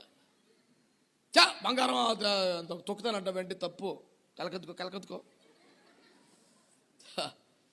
మా విశ్వాసం నిష్కలంక పరిశుద్ధులలో పేద నేను, బంగారు వీధులలో. మా విశ్వాసం అది, మా నిరీక్షణ అది. ముండ్ల మా కూటంబైన తలను చూచి స్వర్ణ కిరీటం పెట్టి హల్లెలూయా అందరూ చెప్పరే. మైకిస్తే చెల్లరకపోతారు కదా, గుంపులో పాడమంటే మాత్రం ఊరిని మెయింటెనెన్స్ పాడుగాను. మైకు దొరికితే నవలీయటం కాదు, మైకు అందరితో కలిసి ఎక్కిపించాలా. దేవునికి స్తోత్రం చెప్పండి. అందరు చెప్పారా? నేను అనేది ఏంటంటే, అందరికీ ప్రార్థించే, కన్నీరు గార్చే, ప్రార్థనాత్మ కలిగిన ఆత్మీయ స్థాయి కలిగిన తండ్రులు ఉండరు కనుకనే అందరి కొరకు బాధ్యత భారము కలిగి చేతులెత్తి కన్నీరు గార్చే ఆత్మీయ తండ్రులను దేవుడు ఏర్పాటు చేశాడు. కనుక ఆత్మీయ తండ్రులుగా ఉండాలి కాపర్లు తప్ప ఒక మంచి ప్రసంగికుడిగా మాత్రమే చాలదు. అన్న ఈ వారం ఆరాధన అదిరిపోయిందన్న, దేవుడు గొప్పగా వాడుకున్నాడు. అసలు జనం అసలు ఎగిరెగిరి పడిపోయారన్న. వాక్య పరిచయలో కూడా అసలు లోతైన ప్రకటన అన్న. అసలు ప్రార్థన లీడింగ్ కూడా బాగా కుదిరిందన్న. అన్నీ కుదిరినాయి కానీ నువ్వే కుదరలా. ఎందుకే నువ్వు వచ్చిన వాళ్ళని ఇద్దరు నేర్పించావు, వచ్చిన వాళ్ళని 10 మందిని గాయపరిచావు, వచ్చిన వాళ్ళు ఈ చర్చికి రాకూడదు పోదామని ఒకటి అలిగిపోయే మధ్యలో. ఎందుకంటే నువ్వు బాగా వాడబడ్డావు కదూ. ఆడేదో చిన్న తప్పు చేశాడు, ప్రసంగం వల్ల ఆడే టార్గెట్. హల్లెలూయా. ఓ ప్రియ సహోదరుడా, ఆడాడు ఏలు చూపి తలిసిపోయిపోయాడు. ఆడు ఏందిరా చర్చికి వచ్చి సందాయి ఎన్నిసార్లు తిట్టించుకోండి, నేను పోతానని ఆడిపోయా. రెడీగా గంప పట్టుకొని గేల వేసిన ఒకడు ఉన్నాడు, ఆడి చెరులో 7 గంపోడు ఒకడు ఉన్నాడు పక్కన. ఆడు ఎత్తికిపోయి ఎత్తుకెళ్తామే. ఆడు ట్రెజరీ పోస్ట్ ఇచ్చే ఈ కాడు సెటిల్మెంట్ కథం. వీడికి కావాల్సింది అదే, ఆడిచ్చేది అదే. వీడికి అభిషేకం అక్కర్లేదు, ఆడి దగ్గర కృప లేదు. ఈ 2 సరిపోయినాయి. బ్యాచ్ గంతకు తగ్గ బొంత. అమ్మలారా ఏలారా, మనకెవరు కావాలి తెలుసా? మంచి తండ్రులు కావాలి. క్రైస్తవ్యములో ఈ కొరత తగ్గాలి, పోవాలని కోరుకుంటూ ఈ పరిచర్య చేస్తున్నాను ఈ రాత్రి. నేను మా సేవకులు అందరం, మేమందరం, నేను కూడా, మేమందరం మంచి తండ్రులు అవ్వాలి. ఏ బిడ్డకైనా తండ్రిని చూస్తే వీడితో నాకు డేంజర్ ఉంది అనిపిస్తుందా? మా బిడ్డలు అంత ధైర్యంగా ఉండాలి. ఏ బిడ్డకైనా తండ్రిని చూడగానే కష్టం చెప్పుకోవాలనిపిస్తుందా? మేమట్లు కనపడాలి. ఏ బిడ్డకైనా తండ్రి దగ్గరికి వెళ్తే మా నాన్న ఉన్నాడుగా చెబుతా అనే ధీమా ఉంటుందిగా. మా బిడ్డలట్లా బతకాలి. సేవకులారా నాతో ఏకీపిస్తే ఆమేనండి. దేవుడు ఇప్పటికీ మనల్ని వాడుకున్నాడు. దేవుని స్తోత్రం. మనం మంచి తండ్రులం అయిపోవాలి. నేను యాకోబుని చూపెట్టా, అబ్రాహాముని చూపించా. ఏంటదే నువ్వు మధ్యలో చెలరైపోతున్నాం ఎందుకు? ఓరే ఉద్యమం మండిపోను కుదురుకుని పోయి 5 నిమిషాలు. ఓరే నాయనో, అదే కదా మరి. ఏ ఆత్మ అంటావు? పర్లేదా? ప్రభుకి స్తోత్రం చెప్పండి. ఏకీపించండి. నోరు తెరవండి. చెప్పనప్పుడు సైలెంట్గా ఉండి ఏకీపించమంటే, నోరు తెరవమంటే, స్తోత్రం చెప్పమంటే, పాట పాట ఎప్పుడు మాటల్లో మధ్యలో జరపడితే ఎట్లుంటుంది? సరే కొడతలా కొంచెం.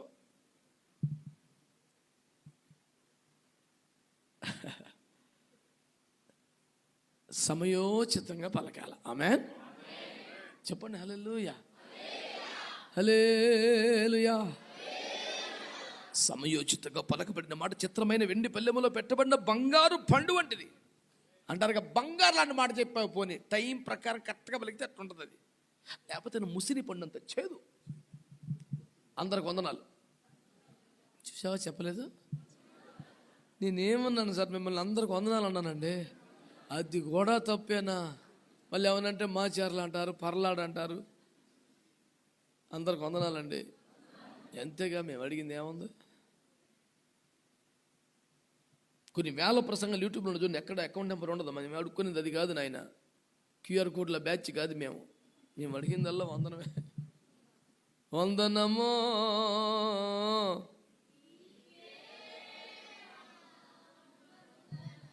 చాలేగా వందనాలు. ప్యానం తుప్తైపోయింది యేసు రక్తం చేయ. హల్లెలూయా.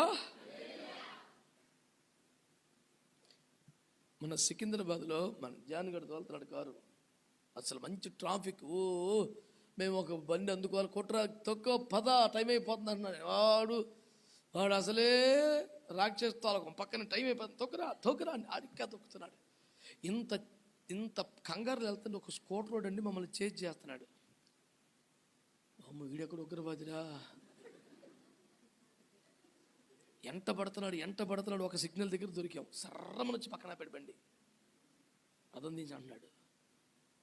వీడికి బీపీ వచ్చి అతను ఏంటో జరుగుతుంది ప్రమాదం, రోజులు మంచిగా లేవని చూస్తుంటే అన్నా తీ పర్లే తీ అన్న తీస్తాడన్నాడు. వందనాలు అయ్యారు.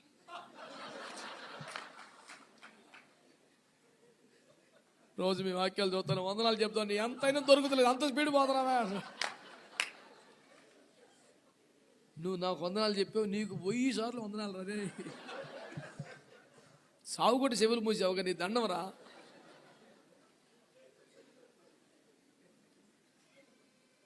నేను చిరునవ్వుతో స్పందించి ఇక్కడ దగ్గరలో మా ఇల్లు అట్టు అడుగు పెట్టి ప్రార్థన చేయరాదు, నీ దండం పెడతాను రయ్యా, ఇప్పుడు వేసిన సిలువు చాలదు నా పేరానికి. 30 సిగ్నల్ క్రాస్ చేస్తా తరుముతా వచ్చావు, మళ్ళీ ఇప్పుడు ఇంటికి రానా, ఇంత మట్టుకు చాలు ప్రభు, ఇప్పటికి మొదటి శ్రమ గతించెను, నీ చిత్తమైతే ఈ పాత్రను తొలగించుము, సమాప్తమైనది. ఏ చేయ అర్థమే చేయరా. మాకు ఇట్లాంటి వాళ్ళు దొరుకుతారు సార్. మొన్న వైజాగ్లో ఎక్కాను ట్రైను, సామర్లకోటలో ఒకడు ఎక్కాడు, వచ్చి నాకు ఎదురుకుండా బత్తాడిది చూసి ఆడెవడు ఆయన ఎదురుకుంచి అన్నాడు. ఆడు ఇందాక నుంచి నాకు ఇవన్నీ అలవాటుగా నవ్వుతో చూస్తున్నాడండి.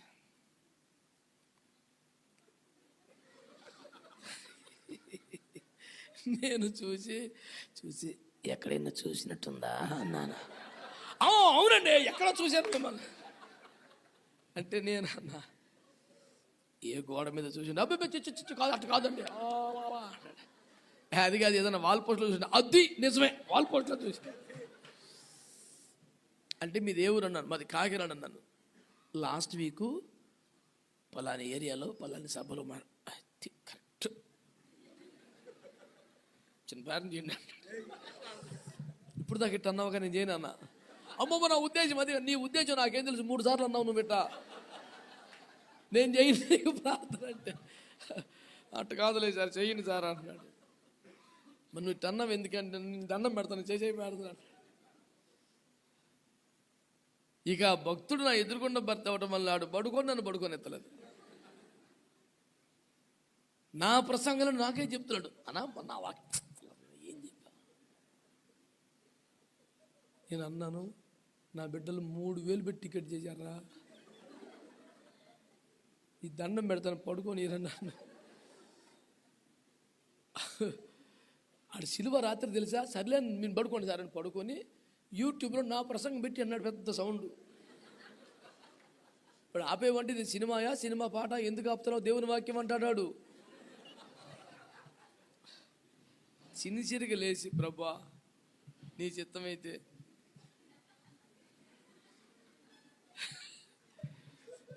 ఆరొక్క ప్రార్థన చేసి ఆడికి ఏం మారుమూలు వచ్చిందో కట్టేసి పడుకున్నాడు. అటు తిరిగి ఇయ్యాల రేపు అదని చెవులో పెట్టుకున్నా, అదనే పెట్టుకోవచ్చు కదా. ఆడికి ఉద్యమం వచ్చేసింది. ఇక నా ప్రసంగాల్లో మంచి మంచి గుర్తొస్తున్నాయి, ఆడికి పెట్టాడేక హల్లెలూయా అన్నాడు.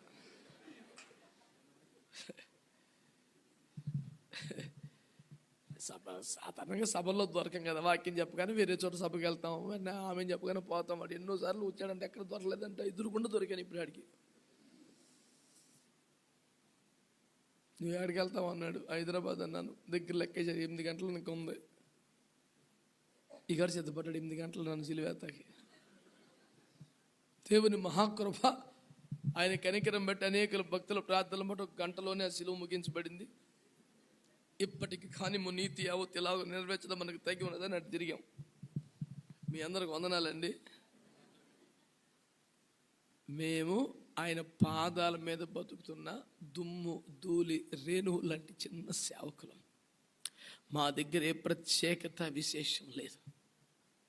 యేసును మోయిచున్న గాడిదలం, అంతకన్నా విశేషమేమీ లేదు.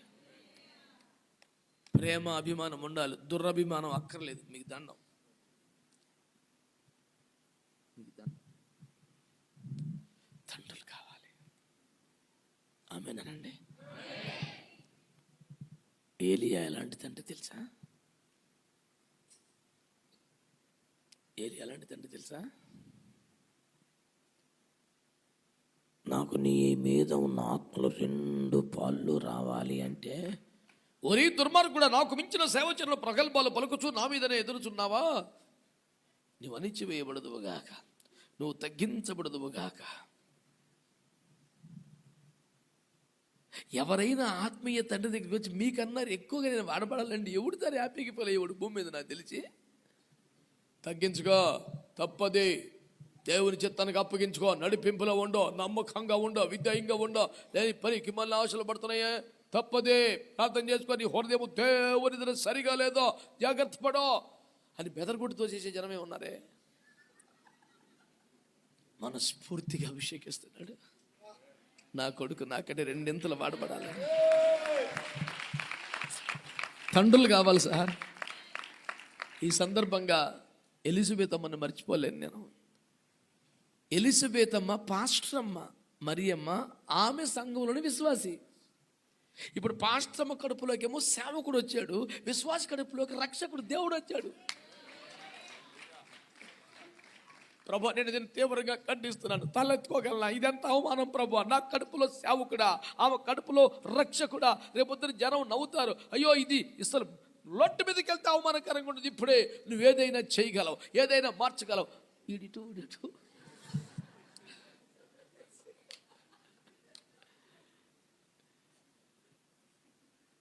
సేవకు నన్ను పంపించాయా, రక్షకుడికి వచ్చాయి.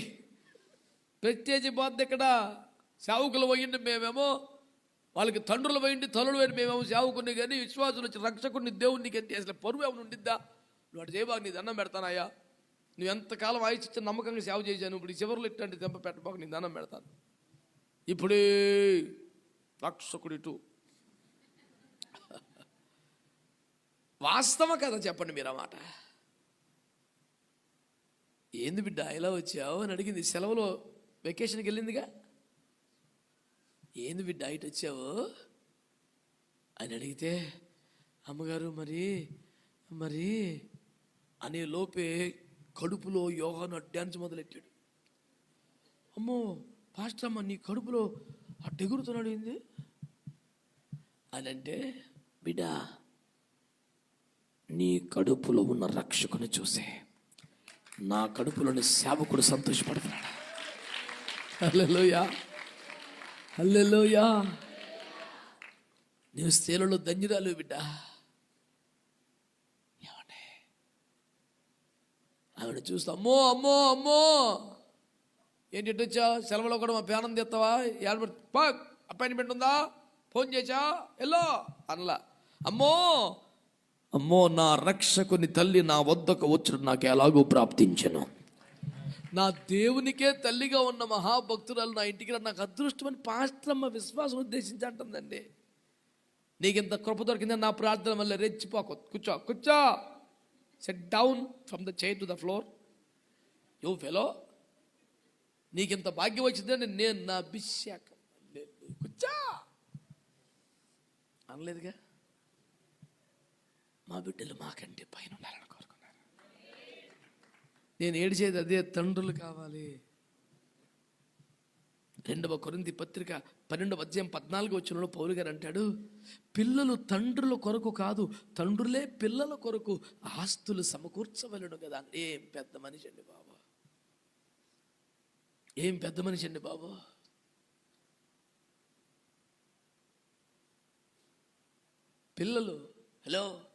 పిల్లలు తండ్రుల కొరకు కాదు, తండ్రులే కదా పిల్లలకి ఆస్తులు సమకూర్చాలి. నేనే మీకు ఖర్చు అయిపోయి కరిగిపోయి మీకు ఆస్తిని సమకూర్చాలి అంటాడు. నాకు ఆ మాట ఎంత సవాల్ చేసింది తెలుసా? ఓకే, వీళ్ళ వల్ల నేను ఆస్తి పని అవటం కాదు, నా వల్లనే వీళ్ళు ఆశీర్వదించబడాలి. లాగి పెట్టుకుంటూ చెప్పినట్టు అనిపించింది ఒక రోజు నాకు. అబ్బా ఏం చెప్పాడయ్యా యేసు ప్రభు, స్తోత్రం. విశాఖపట్నంలో ప్రభు మాకు ఇచ్చిన సంఘాలు, మందిరాలలో ఏ మందిరమైనా, ఏ నిర్మాణమైనా, ఏ సభ అయినా, ఏ పరిచర్య అయినా విశ్వాసులదు 25% ఉంటే 75% నేను పెడుతున్నాను. కారణం ఏంటి తెలుసా? అందు నిమిత్తమై ప్రభు నాకు అవకాశం ఇచ్చిన ప్రతి చోటుకి వెళ్ళి నిద్రాహారాలు మాని. మీరు ఇక్కడ దైవజనులందరూ నాతో ఉన్న వాళ్ళే, ఇక్కడ ఉన్న చాలామంది దైవజనులు నేను ప్రారంభం జరిగిన వాళ్ళే. నేను కడుపు నిండా అన్నం తిని నేను చూశానని ఒక్కరిని చెప్పమనండి. ఎప్పుడు చూసినా మితాహారమే, ఎప్పుడు చూసినా లిమిటే, ఏమీ లేదా. రాత్రంతా పడుకున్నాడు ఒక్కరు చెప్పమనండి నన్ను గురించి. ఏనాడు కంటి నిండా పడుకోలేదు, ఏనాడు కడుపు నిండా తినలేదు. లేక కాదే, ప్రభు నాకు అప్పగించిన బాధ్యత. ఒక్క వారంలో 3,500 నుంచి 5,000 కిలోమీటర్లు తిరుగుతున్నాడు ఒక్క వారంలో అండి. ఆరోగ్యం లేవు, ఓపిక లేవు, నిద్ర లేదు, తిండలేదు. నా చేతికిచ్చిన ప్రతి రూపాయి పట్టుకొని వెళ్ళి నమ్మకంగా దేవుని రాజ్యం కోసం ఖర్చు పెడుతూ, మా సంఘస్థులు ఎవరైనా మీరు వచ్చినప్పుడు అడగండి. ఇక మా వల్ల పాస్ గారికి ఎంతో ఉపకారం, కానీ పాస్ గారి మాకు అన్ని సమకూరుతున్నాడండి. ఇప్పటికిప్పుడు నేను చచ్చాను అనుకోండి, మా సంఘ బిడ్డలు అనాథులకు రోడ్ల మీద పడిస్తున్నారు. మంచి మంచి పరిచర్లు, మంచి మంచి మందిరాలు అన్ని సమకూర్చబడి ఉన్నాయి. అన్ని మందిరం సంఘం పేరు నాదేమక్క, నాకెందుకురా బాబు, నేను పోతున్నాను, యేసు రక్తం చేయి.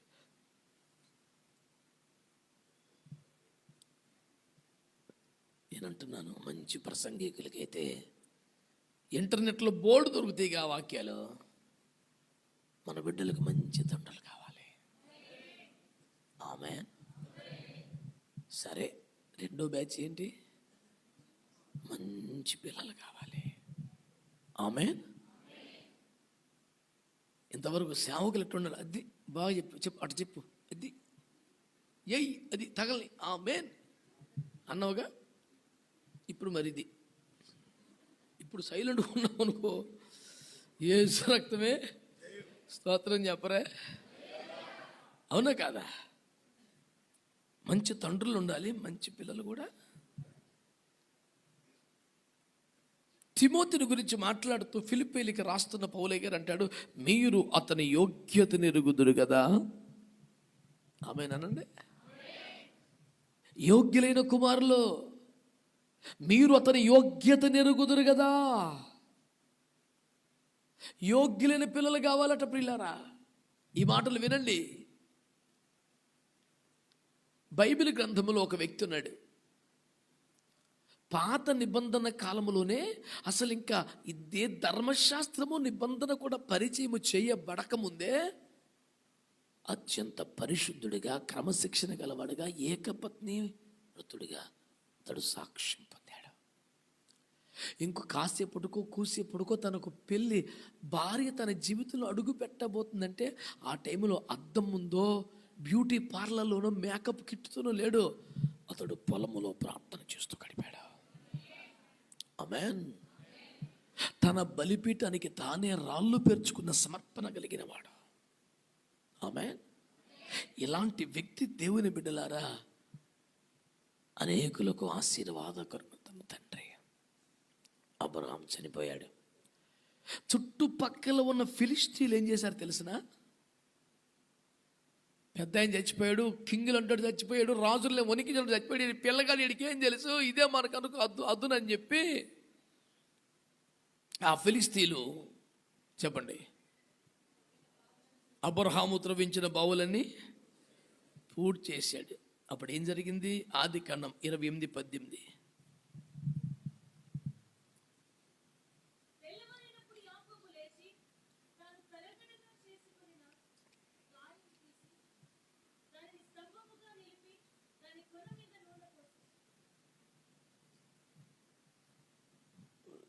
రిజైన్ చేసావా?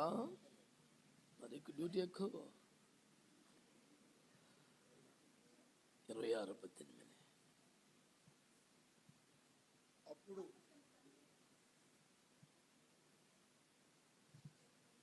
చిన్న మైగా ఆన్ అవుతుందా చూడు. అప్పుడు తన తండ్రి అయిన అబ్రహాము దినములలో త్రవ్విన నీళ్ల బావులు ఇస్సాకు తిరిగి త్రవ్వించెను. ఫోన్ అంత బాధగా ఎందుకు? సంతోషంగా చదువు. ఏం కాదు. ఇప్పుడు నీకు ఎవరేమన్నారు? ఏలయనగా అబ్రహాము మృతి పొందిన తరువాత ఫిలిస్తీయులు వాటిని పూడ్చివేసిరి. అతడు తన తండ్రి వాటికి పెట్టిన పేళ్లు చొప్పున తిరిగి వాటికి పేర్లు మంచి పెట్టెను. స్తోత్రం చెప్పండి ఒకసారి. హల్లెలూయా. పెద్ద ఆయన లేడుగా, అబ్రాం లేడుగా, కింగ్ లాంటి వాళ్ళు లేడుగా, పిల్లగాడు కదా, ఆడికి అనుభవం లేదుగా. ఏం చేద్దామని ఫిలిస్తీన్లు వచ్చి అబ్రహాము గారు తవ్వించిన బావులన్నీ పూర్తి చేశారట. ఇస్సాకు తెలిసి, అమ్మో నాన్నారు మీరు వెళ్ళిపోయారు, నన్ను ఇందులో తోచేచ్చారు వెళ్ళాలి అనలా. అబ్రహాము లేడన్న మాట ఎంత నిజమో ఇక్కడ ఉన్నది కూడా అబ్రహాము కడుపును పుట్టిన కొడుకురా. ఎవడాడు అని మ్యాచ్ని బయలుదేరి తీసుకొచ్చి ఏం చేయడం తెలిసిన, తెల్లారేపాటికి వాళ్ళు పూర్తి చేసిన బావులన్నీ మళ్ళీ తవ్వించాడు. పాయింట్ నెంబర్ వన్, వారు ఆ బావులు పూడ్చి వేస్తే కొత్త బావులు తవ్వచ్చుగా, వద్దు, నాన్న తవ్వించిన బావులే కావాలి. 2 మళ్ళా తువ్వించాడు, ఓకే. తువ్వించిన తర్వాత అబ్రహాము కాలములో త్రవ్వించిన బాలువును ఫిలిస్తీన్లు పూడ్చగా ఇస్సాకు మరలా త్రవ్వించిన బోర్డు పెట్టచ్చుగా, పెట్ల. అబ్రహాము కాలములో వాటికి ఏ పేరు పెట్టాడు, మళ్ళీ ఆ పేర్లే పెట్టాడు. అంటే ఫిలిస్తీన్ల వెన్నులో వణుకు పుట్టించటం, ఈ బావులు మరలా తవ్వించటం, సేవా వ్యవసాయం ఆగకుండా నిలబడటం, ఇవన్నిటితో పాటు ఇంత కష్టపడ్డాను, ఇంత భీకర యుద్ధం చేశాను, ఫిలిస్తీన్లకి రేంజ్లో మెసేజ్ పంపాను కనుక నా పేరు కూడా అడుగునన్నా వేసుకుందాం. తండ్రులు కొన్ని వాల్ పోస్టులు పాంప్లెట్లు ఉంటాయి సార్, అసలు అది ఎవడు స్పీకరో ఎవడు కన్వీనరో కూడా అర్థం కాదు.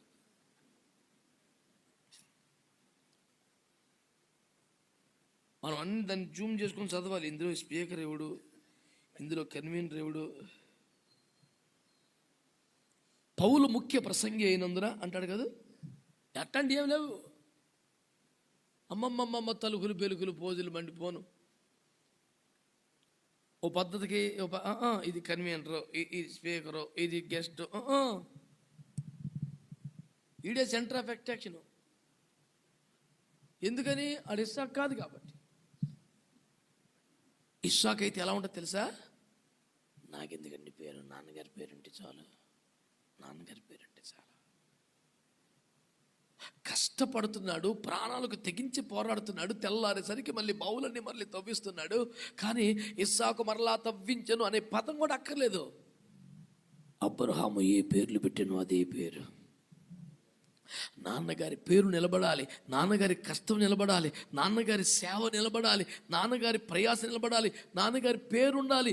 ఇది ఇంతకన్నా ఉత్తమ కొడుకు ఎక్కడ ఉంటాడు చెప్పండి సార్ మీరు. యాక్చువల్గా నాన్నగారి కాలంలో మరి కొంత పని జరిగింది, మనం వచ్చాక ఇంకా వేయవచ్చా. మంచి కొడుకు అట్లా అనుకుంటాడు సార్, నాన్నగారి పేరు ఉంటే చాలండి బాబు. మంచి తండ్రుల గురించి చెప్తాం. ఇప్పుడు నాకు అసలు పేరు అవసరం లేదు, నాన్నగారి పేరు ఉంటే చాలు అనే మనసు ఉంటుందా క్రైస్తవులకి? సైలెంట్ అయిపోవటం కాదు, ఇందాకదా పక్కపక్కలాడినగా. పాత నిబంధన కాలములో ఇశ్రాయేలు ప్రజల ద్వారా మోషేకు వచ్చిన దర్శనము నడిపిమును బట్టి నిర్మించబడ్డ ప్రత్యక్ష గుడారమును మోషే గుడారం, ట్యాబర్నాకిల్ ఆఫ్ మోసెస్ అని మాట్లాడతారు. ట్యాబర్నాకిల్ ఆఫ్ మోసెస్, మోషే గుడారం అని మాట్లాడితే మోషే డబ్బులు ఎంత ఉన్నాయి అందులో? ఒక అరకే చేశాడు బంగారం. అది వాళ్ళ కష్టం, అది వాళ్ళ ప్రయాస, అది వాళ్ళ డబ్బు. కానీ ఇశ్రాయేల్లో గుడారం అని పేరు పెట్టలేదని మోషే గుడారం అని పేరు పెట్టారు. నాన్న పేరు ఉండాలనే ఉదాత్తమైన భావన వాళ్ళకు ఉంది కదా ఇస్సాకు మనసు. మనం ఒకవేళ 500 రూపాయలు నేను కోటానికి ఇస్తే ఆ పేరు పలకపోతే పాస్టర్ గారికి ఉంటుంది సిలువ మరి రేపు పొద్దున్న. నువ్వు ఎందుకంటే ఊహిస్తున్నావు, మేము అట్టంటి వాళ్ళం కాదని నా మీద కన్నెర చేయబాకనే, నాకు జరిగింది కాబట్టి చెప్పా. 98లో విశాఖపట్నం సేవకి వెళ్ళాను నేను. మొట్టమొదటి సభ, 3 రాత్రులు సభలు పెట్టుకున్నాను అక్కడ. పెట్టుకుంటే కొత్త సేవ, ఒక ఆయన వచ్చినాక 5,000 రూపాయలు. 98లో 5,000 అంటే మామూలు ముచ్చట, ఇంచుమించు ఇప్పుడు 50,000 ఇచ్చినట్టు. అంతగా రేట్లు పెరిగిపోయి మొత్తం మా వ్యవస్థ మారిపోయింది. ఇప్పుడు 5,000 రూపాయలు చేతిలో పెట్టి,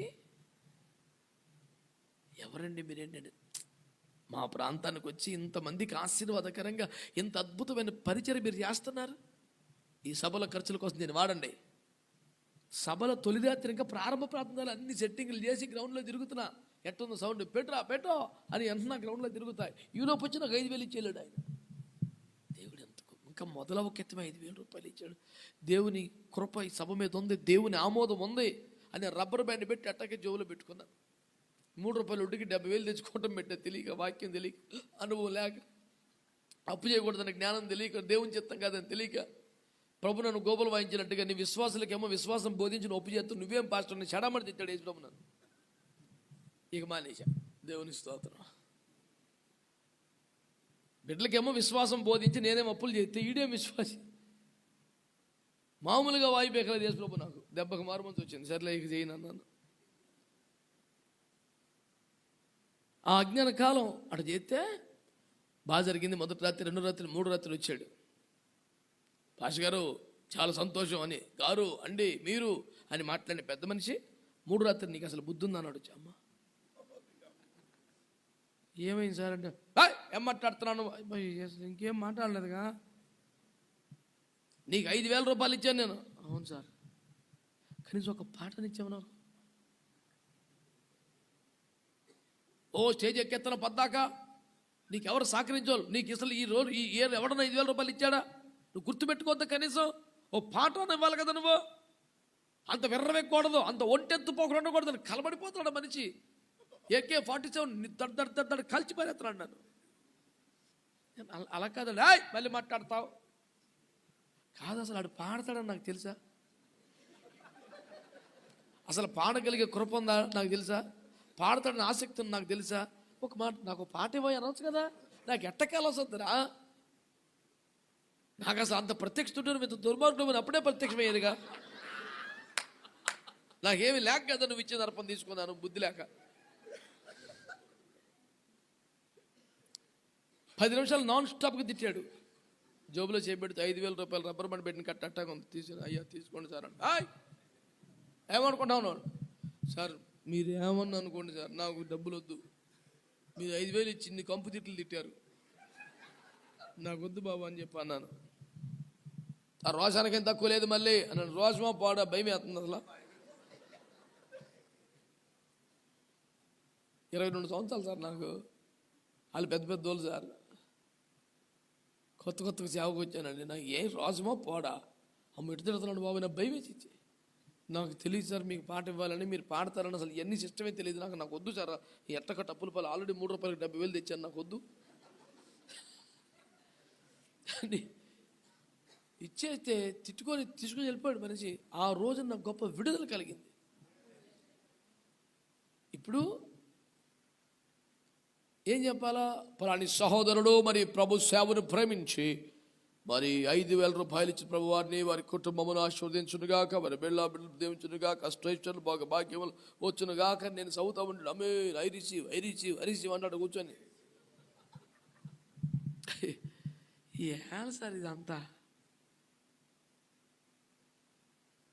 మీ ముందు బోర ఊదించుకోవద్దు, ఊదించుకుంటే పాపమేం కాదు కానీ పరలోకానికి ఫలం రాదు, అయిపోయినట్టు అన్నాడు. అది పెద్ద పాపం, నేరం, ఘోరం అంటలా. 7 సప్పట్లు కొట్టించుకుంటే ఆడు పోయిందిరా కోటమని అడుపురు. ఇంత సాగు తెచ్చి 5,000 ఇచ్చి ఆడు మార్కులు పడిపోతే ఎందుకు వచ్చిన బతుకు? 5,000 దాచుకోవడం రాదా, ఖర్చు పెట్టుకోవడం రాదా, అనవసరంగా ఇచ్చి నాశనం అయిపోవడం ఎందుకు? 1 మార్కు రాదంటాడ. సభలు కొట్టారుగా, ఇక నీ ఫలము పొందినట్టే, ఇక నీకేం రాదు, వెళ్ళిపో అన్నాడు. తెంగలోడు అయితేనట్టు చదివించుకుంటాడు మైకులు. ఏ మాత్రం తిడతా, నీ దండం పెడతానా నువ్వు చెప్పాకు. వాళ్ళు పోతే మార్కులు అంటాడు. తెలివి ఉండాలా, అది తప్ప, అదేమన్నా పొరపాటు తప్పు కాదు, మార్కులు పోతే నీ ఇష్టం. ఏంది సీరియస్ చూస్తున్నారు ఒక్కొక్కరు? చదివించుకోండి మాకేలా.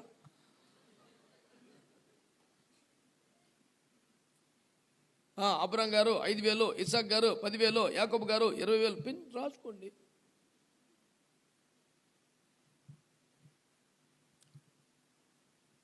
తమ పేరు మరుగై ఉండాలని కోరుకున్నవాడు కదా ఇస్సాకు. స్తోత్రం చెప్పలా? నాన్న పేరుంటే చాలు, నాన్న పని నిలబడితే చాలు, నాన్న సేవ నిలబడితే చాలు. ఇది కదా. దేవునికి స్తోత్రం కలుగునుగాక. హల్లెలూయా. అందరు చెప్పారా? ఇంకొక వెరైటీ పేరు చెప్తాను మీకు. కోరహు కుమారులు అనండి. సంఖ్యాకాండం 16వ అధ్యాయంలో ఒక విచిత్రమైన మాట ఉంటుంది పిల్లరా.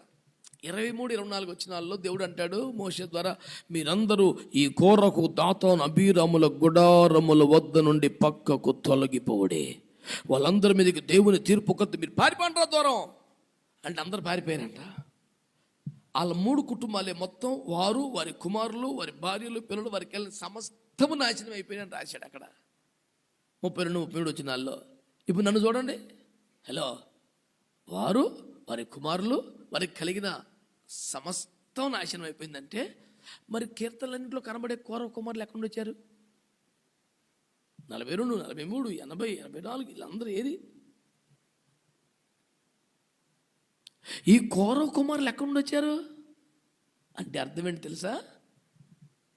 కోరహు, దాతాను, అబీరాములు మోషే నాయకత్వాన్ని విరోధంగా 250 మందిని పోగు తీసుకొచ్చి పెద్ద గొడవ చేస్తే వారు భార్యలు పిల్లలందరూ ఏకమించి, అవును మా నాన్నే కింగ్ అవ్వాలి, నువ్వు పద్దాకు కాదు, దిగిపో, నెక్స్ట్ మాదే అని సెలక్షన్లు గొడవ పెడుతుంటే, నాన్న మీరు చేస్తున్న తప్పు, దేవుని చిత్తం కాదు. మీరు లేవి కుమారులు, కహాతీలు, మనం మందసం మోసే భాగ్యం మందే, ఆల్రెడీ యాజకత్తులు ఉన్నాం, ఎందుకు పనికి మళ్ళీ మాట్లాడుతున్నావు, నీకేం తెలుసురా అని తండ్రులు నోరులు మోపిస్తుంటే, వారు అంతైనా నాన్న కదా, మరి నాన్నగారు ఒప్పుకోలేదండి, నాన్నగారు చచ్చిపోతారని అనకుండా పక్కకు జరగమంటే వీళ్ళు పక్క వచ్చారు. అమ్మ, నాన్న, పెదనాళ్ళు, చిన్నాళ్ళు, మామయ్యలు అందరూ చచ్చిపోతే ఈ కొడుకులు బతికిపోయారండి. వాళ్ళు చరిత్రలో నిలబడిపోయారు, మధురమైన కీర్తనలు పాడారు, గొప్ప సేవలో వారికి పాలు పంపులు ఉన్నాయి. దావీదు రాజ్యంలో, దావీదు కాలంలో వారు శ్రేష్టమైన స్థానాల్లో ఆలయ సేవలో కొలువు తీరి ఉన్నారు. చరిత్రలో నిలబడిపోయిన కుమారులు ఎవరంటే అత్యంత తిరుగుబాటుతో దారుణంగా దేవుని ఉగ్రతకు బలైపోయిన కోరహ పిల్లలు.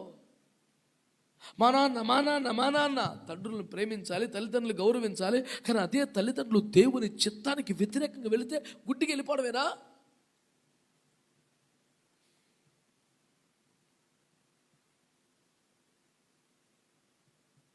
ఆ మధ్య భీమవరంలో ఒక ఆయన కింద నడుస్తుంటే తమలపాకులు వేశారు, తమలపాకులు రోడ్ల మీద. ఆయన తమలపాకుల మీద అడుగేస్తున్నాడు అన్నమాట.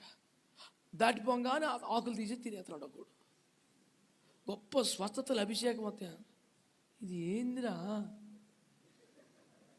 ఆయన ఒక ఆత్మీయ తండ్రి అంటే ఆయన కూర్చోబెట్టారు, నెత్తి మీద బిందుడి పాలు పోశారు. బిందుడి పాలు పోస్తే పాలాభిషేకం యూట్యూబ్లో లైవ్ ఇచ్చారు. మళ్ళీని ఆ పాలు అట్ట ప్రవహిస్తుండే గబగబా ఎత్తిపోసుకుని ఆ పాలు తాగేస్తున్నారు. ఎంత ఆత్మీయ పిల్లలైతే మాత్రం ఇంత బుద్ధిహీనమైన పిల్లలా? అవసరమా? నాకైతే నేను అక్రమంగా ఉంటే, తప్పుగా చేస్తే గుడ్డిగా వెంబడించే బుద్ధి లేని కొడుకులు ఉండకూడదని కోరుకుంటాను నేను. నాన్నగారు మీరు చేసేది తప్పో, అది కరెక్ట్ కాదని చెప్పే కొడుకులు ఉండాలని కోరు, నాకు ఇబ్బంది ఏమి లేదు. లేదు మనం స్వరం పెంచకూడదు, ఎదురు తినకూడదు అంటే సైలెంట్గా ఉండాలి, కానీ అందులో చేయకపోతే అట్లాగా. ఈ గుడారం దగ్గర తప్పుకునుడి, తొలగిపోవుడి అంటే 250 మంది ఉన్నారు, కానీ కొడుకులు లేరు. గుడ్డి అభిమానం, వెర్రి అభిమానం, పిచ్చి పిచ్చి ఫాలోయింగ్లు కాదు. వాక్యానుసారంగా ఉండండి, వాక్యానుసారంగా ఉండండి. ఆత్మీయ తండ్రికి విరోధంగా ఎవరిని రెచ్చగొడతలేదు నేను. దేవుడు భయం లేకుండా అడ్డగోళ్ళకి దారి దొరకపోతే మీరు కూడా పోయి సావు బాకండి చెప్తున్నా. ఇంత సేవ చేసి వెళ్ళి ఇంకో దాంట్లో చేస్తే ఇంకోటి చేరాల పోయి మాట్లాడవే. ఇప్పుడు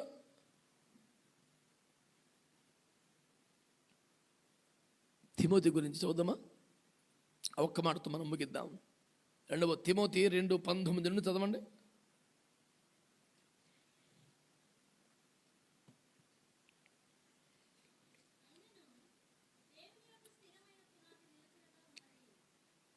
క్షమించాలి. ఫిలిప్పీ 2:19. I'm sorry.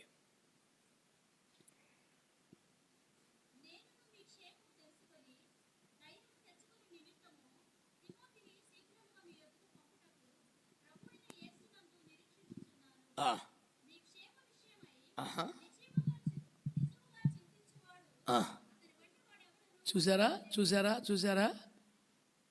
తిమోతి యోగ్యత ఏంటో తెలుసా? సంఘ క్షేమం కొరకు చింతించేవాడంట. స్తోత్రం చెప్పండి.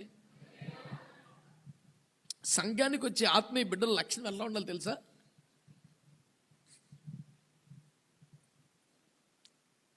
మేము వస్తున్నాం, మేము పరిచయం చేస్తున్నాం, మేము కానుకలు ఇస్తున్నాం కాబట్టి మేము దీవించబడాలి, అంతే. కాదు కాదు కాదు తిమోతి యోగ్యత ఏంటంటే సంఘము క్షేమాభివృద్ధి పొందాలని నిజముగా చింతించువాడట. ఆత్మీయ పిల్లలు ఎలా ఉండాలి తెలుసా? వాళ్ళకి ఎప్పుడు ఒక చింత ఉండాలి. ఏంటది తెలుసా? మా సంఘం క్షేమాభివృద్ధి పొందాలి, మా పరిచర్య క్షేమాభివృద్ధి పొందాలి, మా మినిస్ట్రీ క్షేమాభివృద్ధి పొందాలి. ఈ మనసు ఆత్మీయ బిడ్డలకు ఉండాలి. ఇస్సాకులాగా తండ్రిని ఘనపరిచే మనసు ఉండాలి, తండ్రి పేరు నిలబెట్టే మనసు ఉండాలి, తండ్రి సేవ నిలబెట్టే మనసు ఉండాలి. ఆమేన్. తిమోతిలాగా సంఘ క్షేమం కొరకు చింతించే మనసు ఉండాలి. నిజముగా మీ విషయమై చింతించువాడు అతని వంటి వాడు ఇంకొకడు లేడు. ఇంకా చెప్తున్నారా?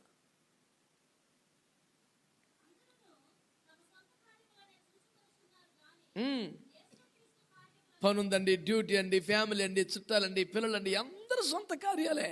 కానీ తిమోతి యేసుక్రీస్తు కార్యాలు చూస్తున్నాడంట. ఆదివారం వస్తే గొప్ప అండి, ఉపవాస కొట్ట కూడా రారండి, తేలకోటకి అసలు అడ్రస్ లేనండి, పనులు ఉంటాయండి కదండి. మాకు మరి కుటుంబాలండి, పిల్లలండి, పొలాలండి, డబ్బులండి, సొంత కార్యములే. మరి దేవుని కార్యాలు చేయడానికి ఇంకొక జన్మ, ఇంకొక జీవితం ఉంటుందా సార్ మనకి? రేపొద్దు యేసుప్రభు కాడికి పోతే నా కోసం ఏం చేసావు బిడ్డ అంటే, మరి పిల్లలు తక్కువ తరలేదు ప్రపంచం చెప్తావా? మీరు అలా మాట్లాడతారా? మాకు మటుకు మనసు ఉండదండి, మరి పరిస్థితులను బట్టి అండి, ఆ విధంగా అండి. ఈ లెటంకి పక్కకి కూర్చోంటే నీ పరిస్థితి ఏంటి? ఉన్నది ఒక్క జీవితం కదండి, ఎట్లొకట్లా వీలు తీసుకొని దేవుని రాజ్యం కోసం ఎంతో కొంత ప్రయాసపడొద్దా? సంఘం కోసం, మందిరం కోసం తిప్పలు పడొద్దా?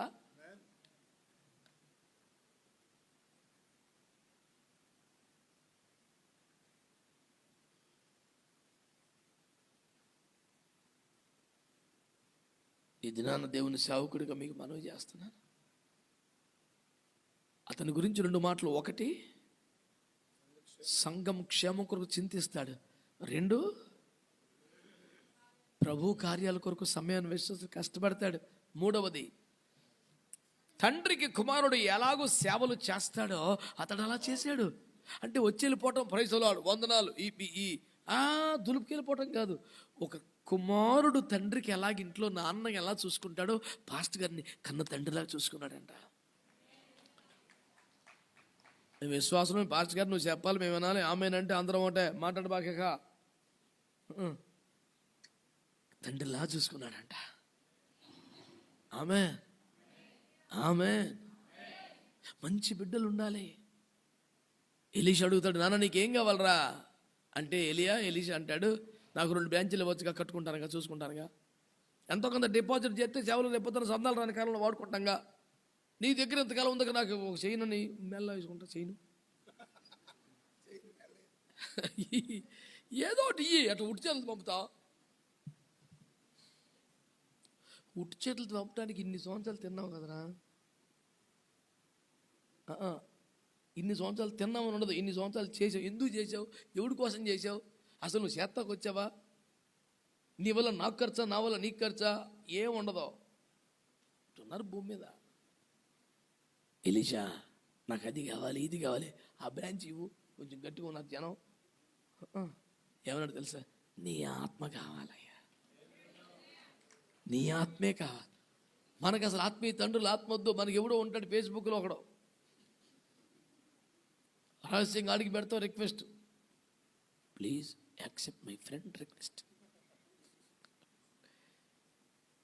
కన్నోడెటు పోయాడు, ఎవడో తగిలాడు ఇప్పుడు కొత్తగా నీకు. నా ఫేస్బుక్లో ఉన్న నా ఫైర్.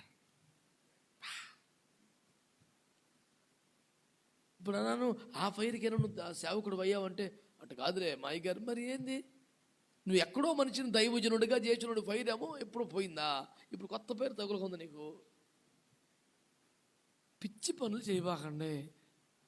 1 కొరింథీ పత్రిక 4:15 పౌలు గారు ఏమన్నారు? క్రీస్తు నందు మీకు ఉపదేశకులు 10,000 మంది ఉన్న తండ్రులు లేరు కదా, ఒక్కడే తండ్రి, నేను మిమ్మల్ని కన్నాను, నన్ను పోలి నడుచుకోండి. అందుకే నేను ఎవరికి అకౌంట్ నెంబర్లు ఇవ్వను, ఫోన్ నెంబర్లు ఇవ్వను, ఎవరికి షేక్ హ్యాండ్ ఇవ్వను. వద్దు నాయన, మీరు మీ ఆత్మీయ తండ్రులతో ఉండండి. నేను ఎందుకు ఆ పూటకు వచ్చి వాక్యం చెప్పి వెళ్ళిపోవడం? నాయన కలపడతాను ఎందుకురా నాయన? నేను వారి తండ్రులతో వారి సంఘంలో నమ్మకంగా ఉండాలని నేను పోతాను. నీడు అంటాడు అసలు వాడు ఓపికే లేదు అంటున్నాడు. అవును, సంఘాలు చీల్చేంత ఓపిక నాకు లేదు, ఆత్మీయ తండ్రులు ఏడిపించేంత ఓపిక నాకు లేదు, తండ్రి బిడ్డల మధ్యలో జ్వరపడే దుర్మార్గం బుద్ధి నాకు లేదు. నేను ఒక ప్రాంతానికి వస్తే అక్కడ విశ్వాసులు బలపడాలి, సేవకులు దీవించబడాలి, పరిచర్య బాగుపడాలి, ఉన్న వాళ్ళందరూ నేనెత్తుకెళ్ళిపోతాం. ఇందిరా ఇది ఎక్కడ గొడవ?